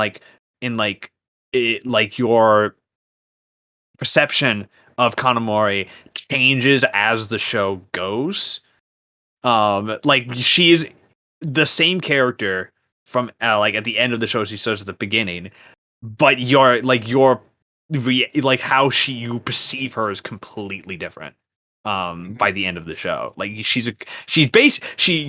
the layers to her character, and you're like, oh, she is a complicated person, a very complicated person, with a lot of layers, and I love that. There's so much going on with her, and honestly, if it wasn't for episode 12, I would have gone with her backstory episode as the episode 9 as my favorite. Episode 9's so good. It is unbelievably good. It's because she bore witness to the death of a liquor store, and that changed her entire perspective on economics. It wasn't even a liquor store at that point. It was just a general store that her was it her aunt and uncle or her parents lived? Yeah. Her aunt and uncle ran it, and she found a way to make money. It's so funny that Minimore was just as much of a hustler as she is now. Selling it's hot so water. Perfect. She fucking shoveled. She's in the bag. I can't be mad. She shoveled around the vending machine before anything else because she knew that it was cold and people would buy more hot drinks from the vending machine. She's a fucking maniac. She's getting the bag. You cannot be mad at this. And another of my favorite things about Kanamori is just to, well, we can all jump in on this. We all have the same character. Is how she's the only one with a brain. And yeah. She perpetually has the one brain cell. She sometimes has it. And I totally get it, because I feel like, especially with Matt and Shane being the movie people, it would fall to like me or Adam to be the Kanamori, to just be like Matt. We discussed. You are Demeki. You're Parker. I'm Parker. Matt is definitely Asakasa. Shane definitely, with his love of shonen and all that stuff, feels more like Tsubame. I'm Kanamori. I'm not mad at that. Yeah, no, none of us were mad about it. I hate the fact that like 2 and they introduced the voice actress. We got to find a 5th. Maybe Josh is that girl. I hate the fact, by the way, that it's like, oh yeah, you like Asukasa, and you're not wrong, because Midori's policy is anime is all about the setting. And literally, I spent an entire review of Dune talking about environmental storytelling. I hate it here. I absolutely fucking hate it here. And guess what? Kanamori is there to reel you two in. Because and there are so many points in this where I'm like, I get it. Especially to Tsubame, I'm like, I understand. You like motion. You like how things move. You want to do things we have a fucking deadline. We have a deadline and a budget. You can't do it all yourself. When she brings up the interpolator, I fucking cringe, because I'm like, oh, that's actually like a good way to bypass a lot of the heavy work. But God, as an artist, you do not want to resort to that shit. Yeah. Last resort shit. That was the thing with the fucking ball, right? Yeah. Yeah, where it's like it's an AI interpolator. It fucking it uses AI to render in between frames. Yeah, they had to do that. That was a last minute thing they had to do. And yeah, interpolation is literally a last minute thing on most things. Yeah, and it's just first off, can we all take a second to talk about glasses off Kanamori, hair up, eating noodles? Oh yeah, that was the point where I became Team Kanamori. I'll be honest with you. I agree. I was in the tank from the start. I saw whoever it was. I think it was a guy on Twitter named like Viperwave or something like that. I saw he posted screenshots, and I'm like, this woman seems intriguing. I like her vibe. And then I watched it, and I'm like, yeah, she has incredible vibes. I can't lie. Incredible vibes. Her vibes are great. We also agreed, Matt. This is not for Shane because he hasn't played Disco Elysium. That Kanamori, 100% ultra liberal. 100%. Ultra liberal. I hate. You know what? You're right. You absolutely like- that- I'm not exactly. That's why I wrong. said she is the like. That's why I said I called her a capitalist. She- She's the only capitalist that deserves She's rights. She's basically the the only Joyce one that Messier. lives. She really When- is. She's In the the one inevitable who bends class light. war, she will be the one I spare. She's the one who bends light. And we agreed that Asakusa was what, communist? Yeah. Asakusa She's is a communist, communist, absolutely a communist. and Tsubame is probably a moralist. Tsubame is like Kim. Yeah, Tsubame is Kim. Kim is my boy, so you know what? That's cool. Exactly. Like I wanted a framed picture of Kim moralist- Kitsuragi on my wall when like, I had my own like- place. So moralist leaning communist, but still a pretty firm moralist. And and also the Tanuki is Kunoi's. Tanuki, which by don't ask me why. I just Yeah. said it. It just felt. Best character, the fucking Tanuki. What's the funniest thing I could say? Yeah, the Tanuki's kudos. Kudos, yeah. I love okay, but yeah, does anyone have a least favorite character? Because I don't think so. No. It's every character in this show is spectacular. Even like the side characters, like they go through their arcs. I guess you could say that the other music, not the music.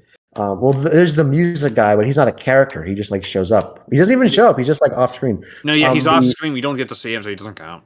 Yeah, one of the art kids, I guess, like not Kubo, Not- the other Not one. Kubo, the other But- guy. But But like, they're not in he the doesn't do show. anything They wrong. also like they're meant to be like a scene. What's interesting about the clubs in this show is that outside of a couple, a lot of the clubs are meant to be they're like their own characters because the clubs are like these like hive mind he's- units almost exactly. compared to. Yeah. Those which is- clubs are like facsimiles for like actual people in the anime industry. Yeah, they're You know, meant to be they're artists. they're just meant to be like representatives. So like the art club is like, oh, this is representative of an art director, which means that it's very likely that I would not be surprised if a lot of those scenes were Masuki Iwasa yelling at art directors, which is hilarious to me. But also like because of that, it's hard to pick a worst character because a lot of them don't have characters, but also I don't have characters I hate here. I think I like a lot of them. Like even the student council, you're supposed like the student council. I like the student council quite a bit. They're I think fun. they're very funny, and I think that Yes. keeping and like the further the show goes, they get even funnier. So like it's Yeah, even like episode 10 or 11, they really humanize Sawande as a Yeah. character. And She's just the more than she's like, the only student council member I would actively support. yeah, she's more than just like an enforcer. She's like, you realize it like, oh yeah, she's like behind them for the most part. Yeah, but no, like in her own. She Standoffish tries to strong arm them, but also she's like, okay, I get what you're trying to do. Like, I'm not going to impede your progress too much, but just follow the fucking rules for the love of God. Which is immediately followed by Kanamori telling her to shut the fuck up. We're gonna do what we want. Fun fact. The voice of Sawande is the voice of Maki from Kaisen. So Okay. Really? Okay. Yep. I didn't watch the dub. Well, I watched the dub for Kaizen. I didn't watch the sub. So I in the wouldn't know. sub, she is the voice of Maki. She is also the voice. She is also the voice of Akiko in Futopai. Futopai. PI. Yes. Yeah, Yes. It'll be yes. But yeah, I guess characters are like I guess no and for worst character and is NA non-applicable. Non-applicable. Non-applicable. Everyone's awesome in this show. You can find a legitimate reason to like just about every named character. Mm-hmm. All right, Shane, is there anything in particular you want to talk about, positive, negative, random thoughts on the show? Let's talk about the animation because holy shit. I feel bad because there are anime that I've talked about that I'm like, it just doesn't. This animation and like paired with the art is like it's purposefully simple. You know what I mean? Like it's not super.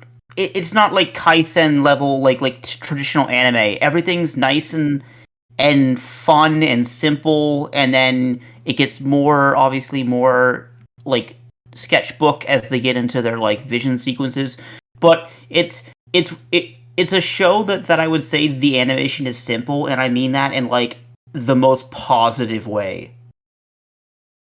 I think you're referring more to art style than animation, honestly. Well, The the animation is immensely intricate. There's a lot going on at all times during the show. There's a lot going on from like not just with just the character, like the You character. get like, even with some of the characters, you get like 1 frame long like snapshots. Like in the first episode, there's a really funny is like blink and you miss a scene of just Mizusaki being like, "What? Someone's in my spot," and it's like it's basically what I do when I'm at the theater. Someone in my usual spot. Yeah, and which, by the way, Asakasa's fucking facial expressions are the funniest fucking Oh things my I've God. ever seen. Dude, her on the fucking beanbag chair is my favorite. That's just vibes. That's just a mood.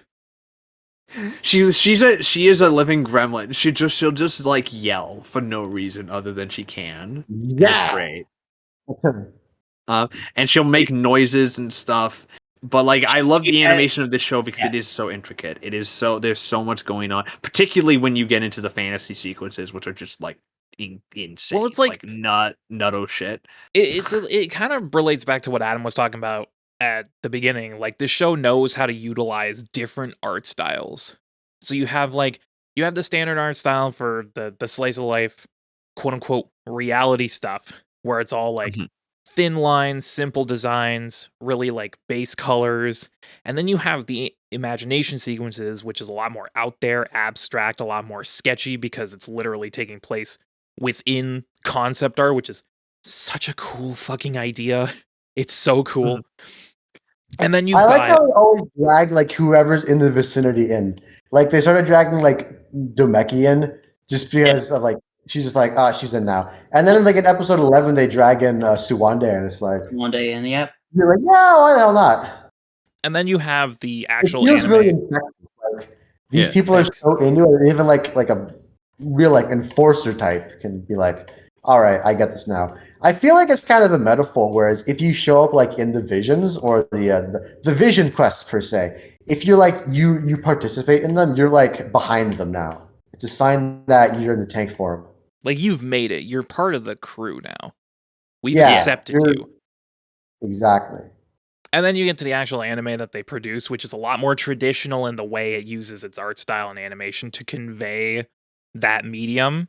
It's definitely the most anime part of this anime, is the actual anime that they make. Yeah, like, there's some shows that can't pull off one good art style. This show is 3 amazing art styles. Like even though the slice of life regular stuff is simplistic, it still looks spectacular. So that's because they know how to portray character. These motherfuckers are professional. They know what's up. Yeah.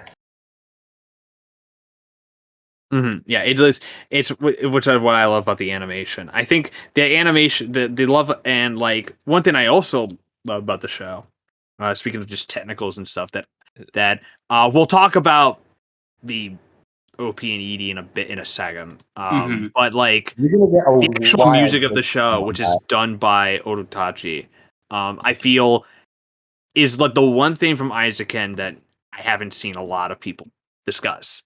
Which it's is really a shame because the music is fucking great. I love the fact that it's like synth. It's like made on like it's very clearly made on like by like one dude. It's like made by like a single guy like on a computer. I swear to God, it sounds like someone making music in GarageBand, and I mean that in the best way possible. I think it was actually made in GarageBand though.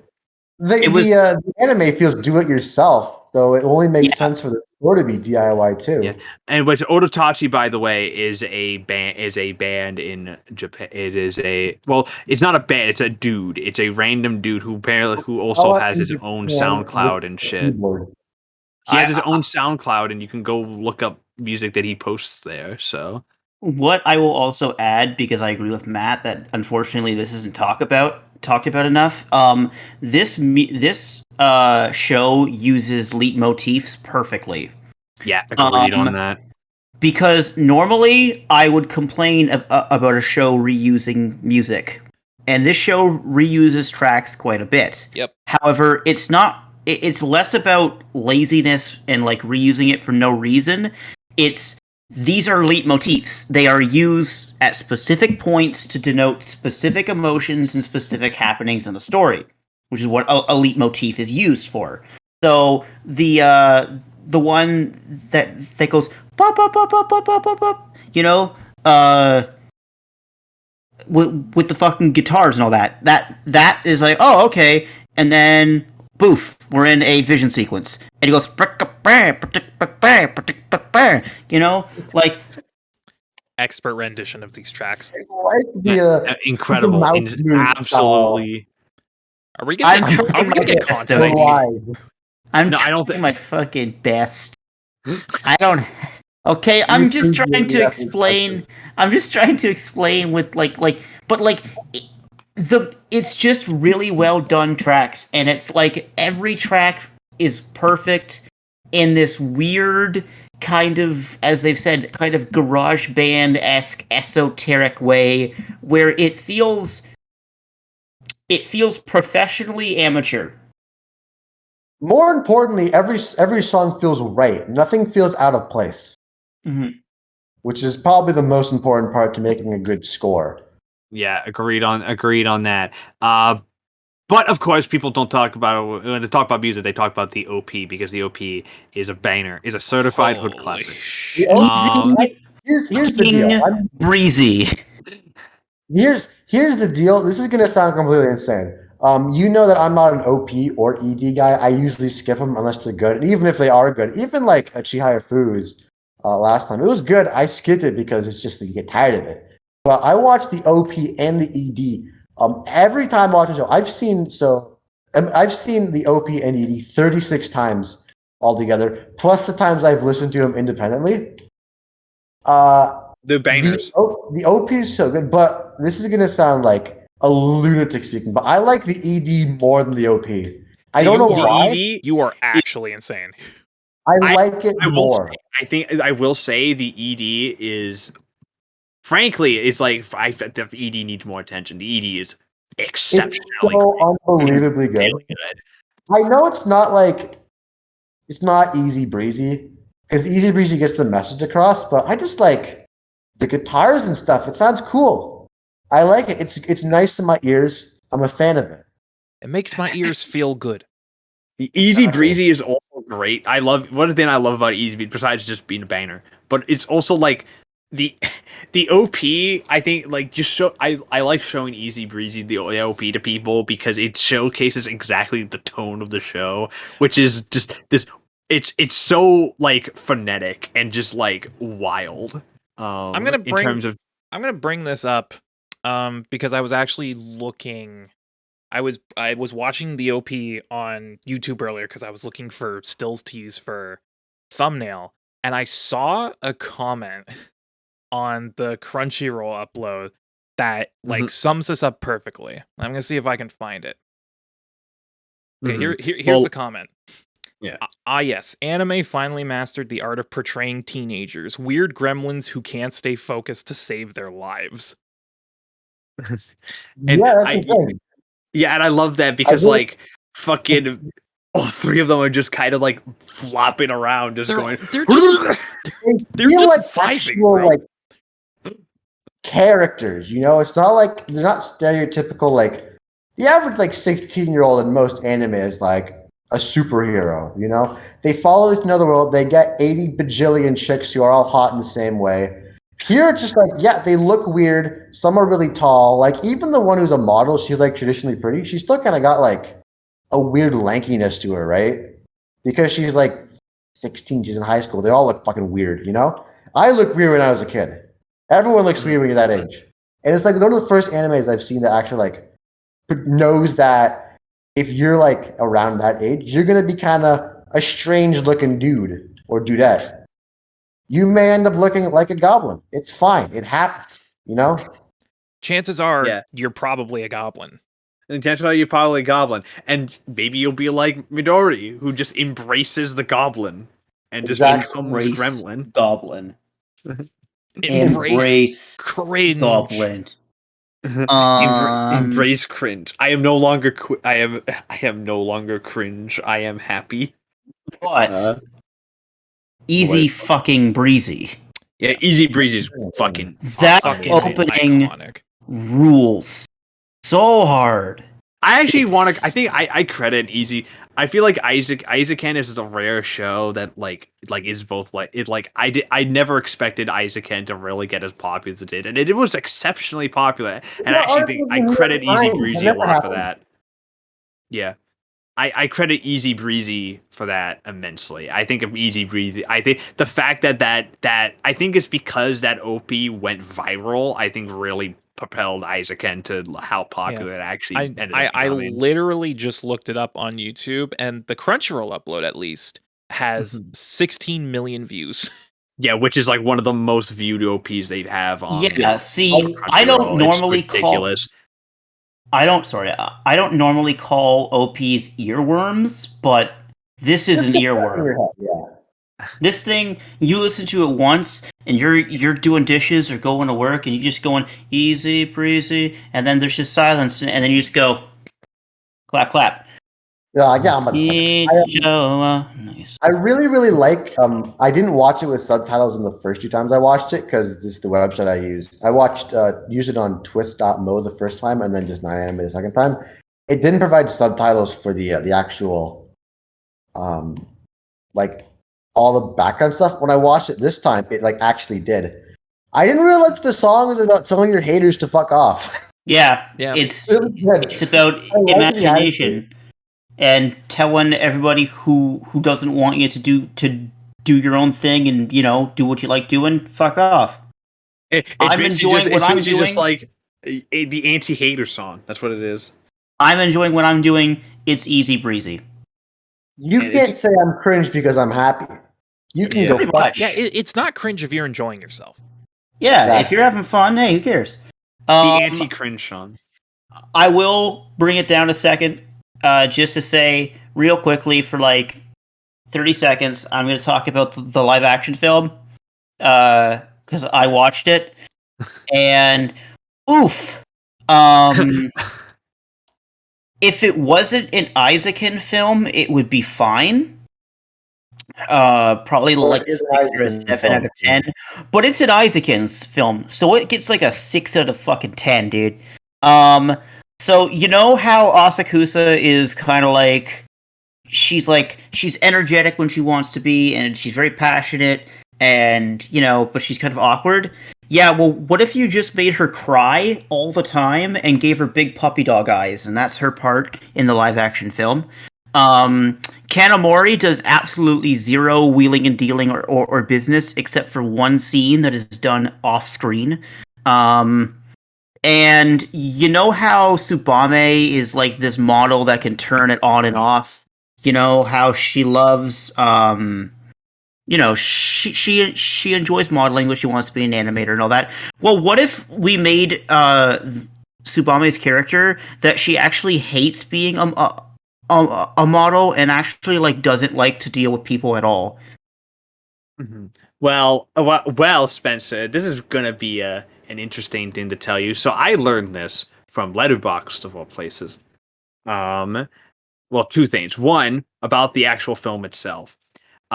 So the first 20 minutes of the movie is a recap of the 6-episode miniseries that came out prior to the show, prior to the movie. Oh my god. So if you're wondering, so likely wondering all why of your issues with the film is likely that. Because from what I understand, the original cut of this film was like 5 hours or something like that. It was Spencer, congratulations! You now have more Eizouken to watch. I'm happy for you. there's the movie the show is 6 episodes, by the way, and it's directed by a guy called Susumu Hanabusa, who I've never heard of, but all I know is that one, he did the live action Tokyo Revengers films, which apparently are actually pretty good. And however, I know him best because he directed a Ring movie of all things. He directed Sadako 3D, which is not good. I'm sorry, what? Sadako Sometimes you just 3D? gotta take a paycheck. You know? Yeah, but it has got music by Kenji Kawai though, so Yeah, that's pretty crazy. which is pretty. He also directed its sequel, Sadako 3D 2, which exists. But yeah, the main thing I want to bring up with Eizouken is its humor, because I really love how funny this show is. This show is obscenely funny. Like, there is no reason as to why it should be as funny as it is. Raccoon dog. The fucking that whole bit is. I mean, that bit is funny as fuck. But I think one of my favorite things about one of my favorite scenes is the scene where they're explaining to the art club what they want, and it's just Asakasa slowly losing the will to live. Like, it's just her. You can just see the excitement drain from her face the entire time. You're just like, oh, I gotta deal with people now. Ugh. Yeah, and it's that scene is relatable and also obscenely funny. This entire show is hilarious. Like, there's not a single episode that doesn't have at least the a meeting couple between them and the robot club is fucking amazing. Oh god, the fucking opening with fucking Asakusa thinking that Midori is being like fucking kidnapped by the Men in Black. I've opened so good. They're running away because they get caught. Just Asakasa just knocks out a iPhone charger, just cracks. Fucking shot bomb in the face. Soup bomb in the face and just continues to run, and then gets hit by a bottle rocket. Unbelievably good. My personal favorite scene that made me laugh the most for no reason is when fucking they're fixing the roof and the ladder gets knocked down, and they're like talking to Kanamori, who's just like, I'm busy, but like playing along with like their whole spaceship thing, and then it's just like, I gotta get free, and it shows Kanamori in like the fucking like Vision spaceship, and then she like figures out a way, and it just cuts to the outside, and she fucking barrel rolls through the fuck. When she plows through the wall, I fucking lost it. The fucking sheet metal's bent, and it's just like she like does a fucking tack roll. It's a sick tack roll through the wall, and then she like, and it just snap cuts to like her going and like putting the fucking ladder up, and then she turns around and they're down, and she's just like, and then they're like, what? She's like, what? And they're like, we crawled down the sewer drain, and she's just like, he's like, you're gonna pay for all this. Yeah, you're paying for all this. It's coming out of your. So we're already tight on time and budget, and you made that even more strict. So congratulations.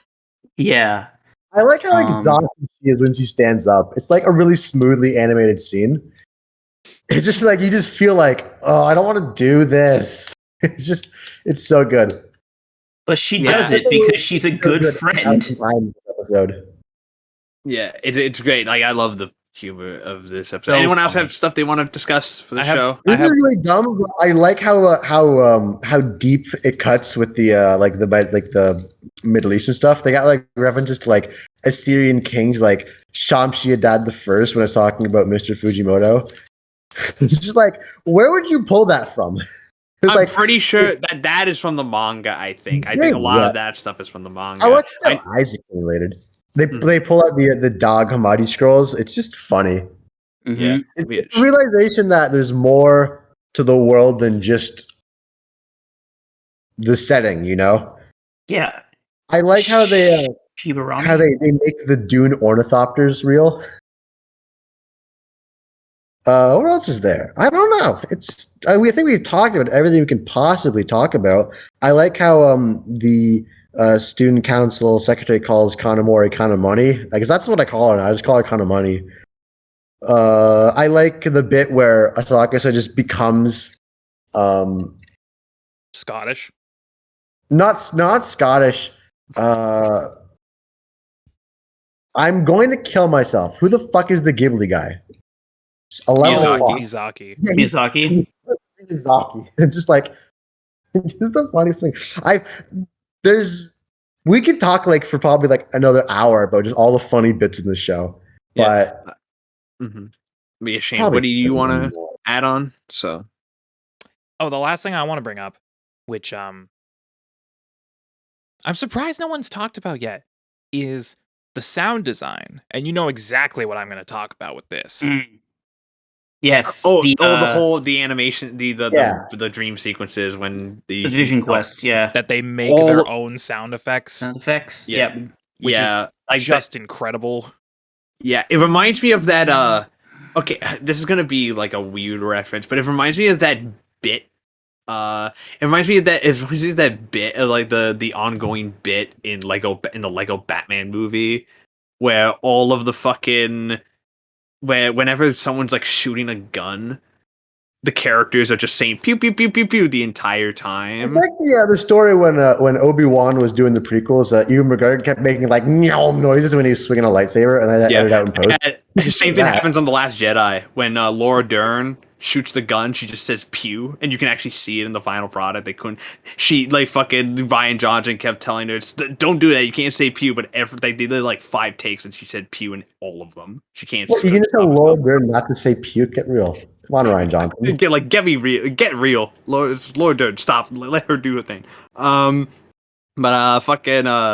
love the bit. I love that sound design, like Shane said, because it adds so much personality and So like ingenious. Yeah, it's one little thing, but it just does so much for you to realize, like, oh yeah, this isn't real. This is like they're off in their own headspace right now. But this is just them imagining what this scene could look like. And it's really great, and it's seeing like how they view the world almost, and it's really fucking so good.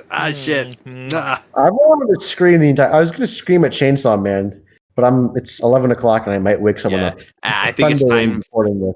It's a time for us to We're Eizoukened out as much as anyone. time to wrap this up and give final scores. Shane, what do you get?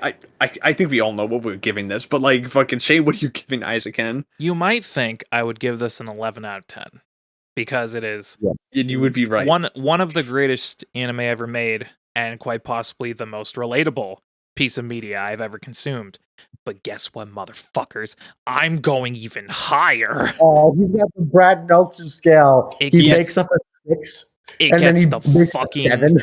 15 out of 10, baby. He's Oh giving it my the same God. rating he gave it to Hunter x Hunter this year. It's the There it highest is. anime of all time. Or It is beyond the scale. Now, The scale is broken. This is literally the scale I give to only the shows that are like tried and true, the best of the best. You can't find The better. certified classics of the Mhm. bunch. Raw, Kino, Peak Fiction, banger all around. This anime is like Wilt Chamberlain averaging 50 points a game in like 48 minutes across an entire season. Yeah. This is back in the 60s, but still, it's like that. It's just so unbelievably good. It's hard to put into words. Yeah. Spencer, what do you give Eizouken? This is Game 6, 1993. MLB game. MLB game, World Series. MLB World Series. I was going to say MLB game. the October Classic is what I was going to call it. But the World Series. Okay, this is Joe Carter up to bat. This is Joe Carter walking off those American hose, right? Walking off the hose, dude. This gets a solid like fucking 13 out of 10. The scale is just broken. The scale is The not. scale doesn't matter at this The point. scale doesn't exist at this point because the There's show is one that good. scale that will matter. The show is beyond the scale. Yeah, I'm giving it the 11 out of 10. But the scale is broken. Like this is just like an absolute banger across the board. I love this show so much. Adam, where does this fall on the heat scale? Yeah, Oh, the only scale that matters is Adam. So is it better than Heat 1995 directed by Michael Mann? I went ahead just to compare because I knew it was going to be close. I went ahead and I watched this show first. No, I watched Heat 1995, directed by Michael Mann. The sequel, Heat 2, written by Michael Mann, is out now. Buy it. It's Oh, I haven't read it yet. But I it's want to good. read it. I want to read I it so have bad. it in my house. I'm bringing it on vacation. But I watched Heat just to make sure it was good as it said. It's better than I thought it was. And then I watched this, which is also better than I remembered it to be. Is it better than Heat?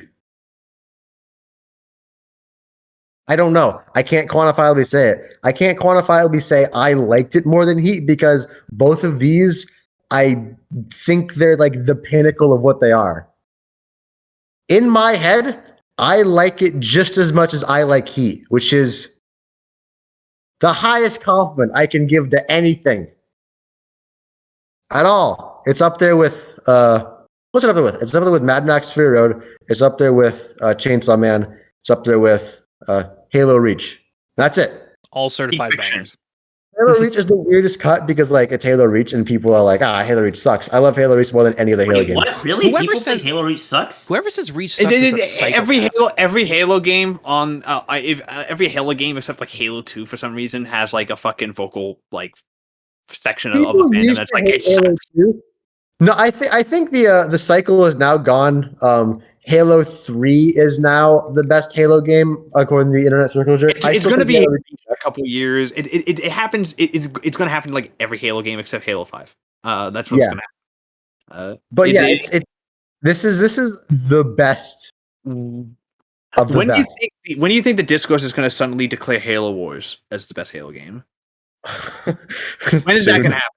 No, What? that would be funny as fuck. Too soon because it came out because the discourse is now that Halo. I think 3 is the best Halo game. And then Halo But was 2 years later. So maybe and then it was Reach a year later. It would be very funny to see that happen. I don't. It's not going to happen, but it'd be very funny to see it happen. The Halo, the pendulum is now rehabilitating Halo Reach ODST. I don't think it's as good as Halo Reach, but I do like the soundtrack more. I think ODST. I don't know how hot of a take this is. I think ODST's story is stronger than Reach's. It's got better characters. No, actually, I don't know. It's funnier, but I just like Halo Reach with like vibes. Also, I spent like 1 million hours in that game. It was like the first game I went out and saved. Again, it's the first one I spent the all like $150 on in $2010, which is like so $2010 for a 13-year-old is $1,000 to me right now. It's like $10 million. 10 million, I did not regret that choice. I still have the Dr. Halsey like book that you get from it. I still have the statue. There's some of my most prized possessions. I gotta fix the damn thing, but I'm sure someone I can just 3D print. I can find some with 3D printer and then just like print off a new DMR for. I think Carter's missing it. But yeah, Eizouken. I can't say it's just as good as Heat because you can't really compare the two because they're not in the same medium. But I like it just as much as Heat. It's equal to Heat. So what does that equal? It's like a perfect score. It's a perfect 10, score. right? Yeah, 10. When he gives And it an 11 11, that's when it's better than Heat. Yeah. Yes. Well, Yeah. with the Yam scale, I get an 11, so better than perfect. But the Yam scale is retired, not as good. Heat scale is better. I like it as much as Heat. I think in their mediums, they're just as good as each other. They're the peak of Right. their respective art form. Exactly. And with that, Is it better than Full Metal Alchemist Brotherhood? Yes. I've never seen Brotherhood. I can't say that for sure, but I know that there's no reason Brotherhood should have like a 9.1. Eizouken should have like a 10 million on my anime list. And the fact it's funny. it It's doesn't funny is- you say that because I actually do think that Forward Alchemist is like the one of like 2 shonen I actually think deserves the amount of praise it gets. Like it's Really? Is it that absolutely. good? Yes, it's that good. It is Oh. it's Forward Alchemist is like genuinely like I think maybe it's I don't know if it's my favorite fantasy story I've read, but I think in terms of the fantasy stuff I've consumed, it's like got like I think the one it's the smartest fantasy story I've read by far. It's the only one that actually like feels like it could be like an actual fucking world for one. And that but it's watch Forward Alchemist please because it's very good. Get around, dude. Eventually, I gotta read. It's on the longer side than stuff you're usually used to. So it is like 64. It like the Brotherhood 64. So it is a beefy. It's a bit beefy. But I gotta put myself in the fairy tale mindset. One of my most ashamed facts is that I watched like 20 episodes of Fairy Tale when I was stupid and depressed. don't worry, it is Oh. 1,000 times better than Fairy Tale. I know. But okay, but yeah, let's move on to our next featured anime of the podcast. We don't know how this works. We rotate between a random anime of choice between me and Shane. Eizouken was Adam's meta. So we're moving on to a pick from me and Shane. It is Shane's turn to pick.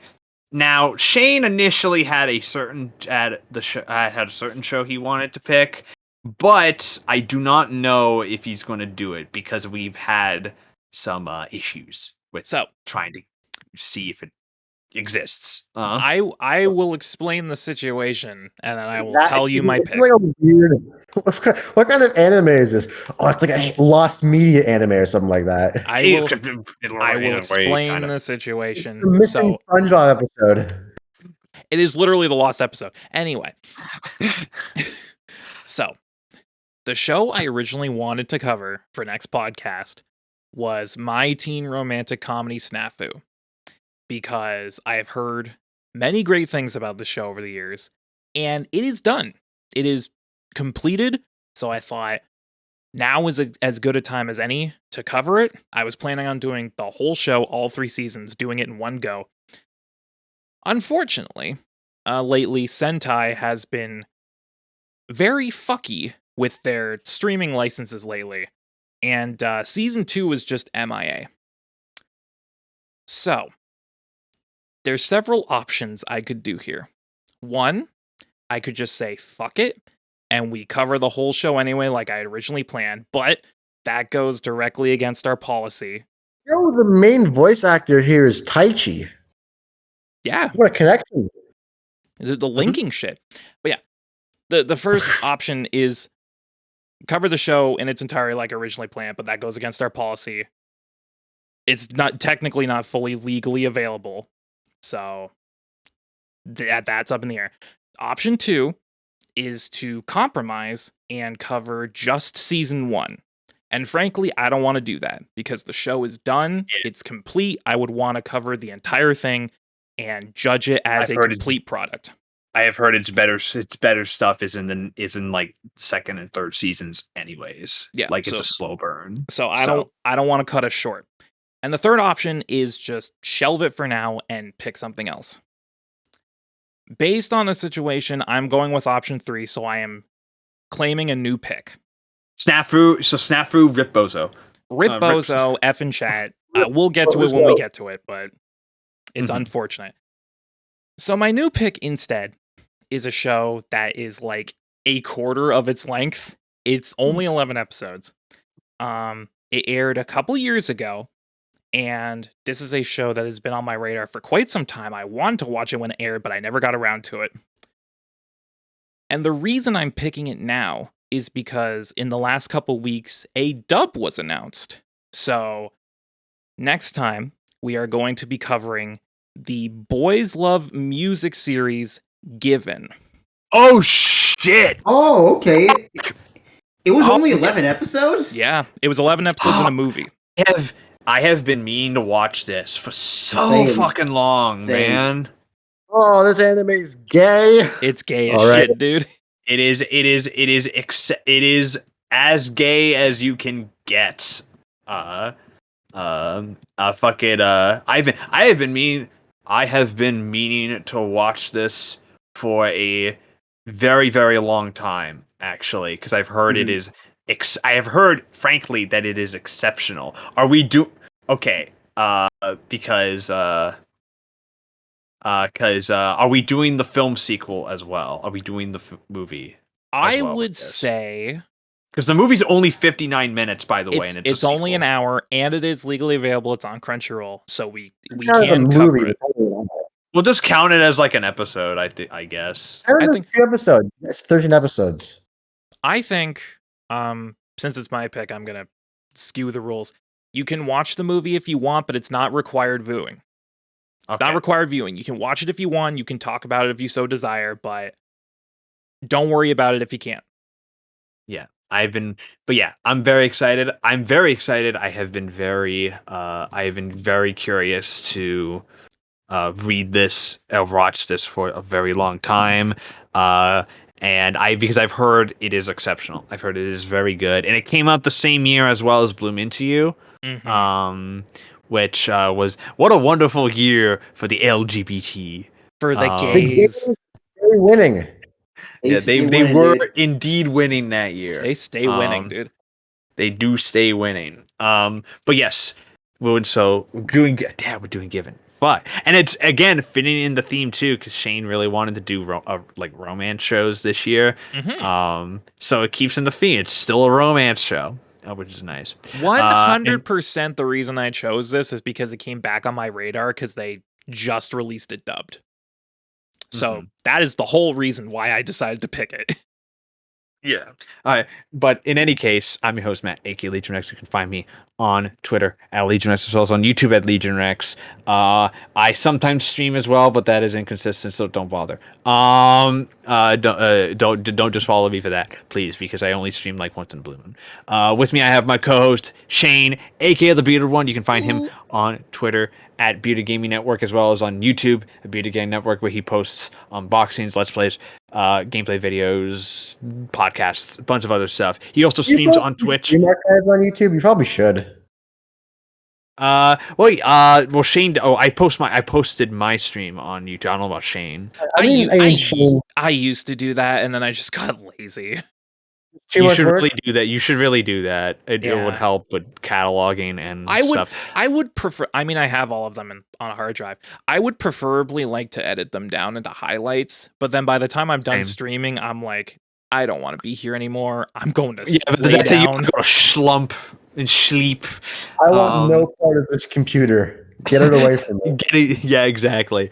But yeah, you can also find him. Speaking of streaming, you can find him on Twitter. Not Twitter. Twitter. I stream on Twitter. You find him on Twitch every Monday, Wednesday, and Friday from around 7 to 10. Yeah, from around 7 to 10. Where as this episode goes up, he will be streaming Yakuza Like a Dragon. He is currently, I don't know where he's on, like chapter 5, 6. I'm in like the tail end of chapter 5. So he's about to get jobs. He's about to get jobs. We're a good amount through the game. Yeah, he's about to get jobs. If you've played the game, you know what I'm talking about. Finally. Yeah, he streams every Monday, Wednesday, and Friday from around 7 to 10 ish, depending on when depending on a bunch of things. With me, I also have my co-host Spencer. We can find him at Twitter, at Barry Burton with two E's. And he likes a lot of cosplay pictures, and he's also the official fan page of the Cincinnati Bengals and the Toronto Blue Jays. You may have to knock that off once the season starts, because they lost their first preseason game. So you may have to remove that.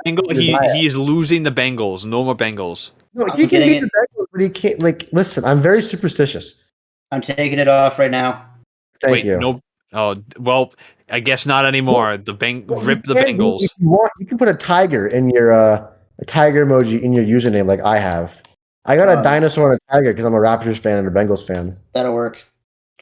You know what? Do that. Yeah. And of course, we have Adam. You can find him on Twitter at Yun Enron, where he is currently writing his book, and you can go So I know that last year I said I was going to make it happen. I'm restarting. I'm going on vacation soon. I'm flexing on the hose by going on a vacation. Are you going to write on vacation? I hope I will. I think I'm going to get a lot of progress done, because this is going to sound very stupid to anyone, including me, but I wrote a script and I have the first part done. I've recently figured out how to properly structure a series of books. I have the first one in my head done. I have all the parts written out. I have the summary. I have a script basically for the first 40-50% of the thing done. I just need to translate it onto the page. If I'm on next episode, I may be. I'll throw it, shut it there. If not, then I'll just post it on my Twitter. It'll be a Dropbox link. It should be a free PDF if I ever, end up finishing it. Which, who knows? Might happen. Eizouken always does weird things to me. I always get more productive after I watch it because I'm feeling the vibes. Yeah, because it just inspires you. Exactly. So if you're lucky, Janissary's day one, the re-up, coming to you soon. Mhm. And in that case, I think we're pretty much done here. So I hope you enjoyed our very long-winded rant on It's been Eizouken. 3.5 hours. Yeah. 3 hours, 32 minutes on the timer right now. Yeah. Ooh, with that, we'll see you all next time for Given, which I'm very excited to finally cover. Time to be fucking gay, boys. Just Gay like we've as always been. As hell. See you on the rainbow side. Thank you, The Gap. If you like what you've seen, you can subscribe to the G.A.P podcast YouTube channel to get the latest podcasts as they go live. Be sure to like and comment and let us know what you guys think of the show. And if you want an audio-only version of this episode, you can check out our SoundCloud page. The link will be in the description. Thank you very much for tuning in, and we'll see you next week.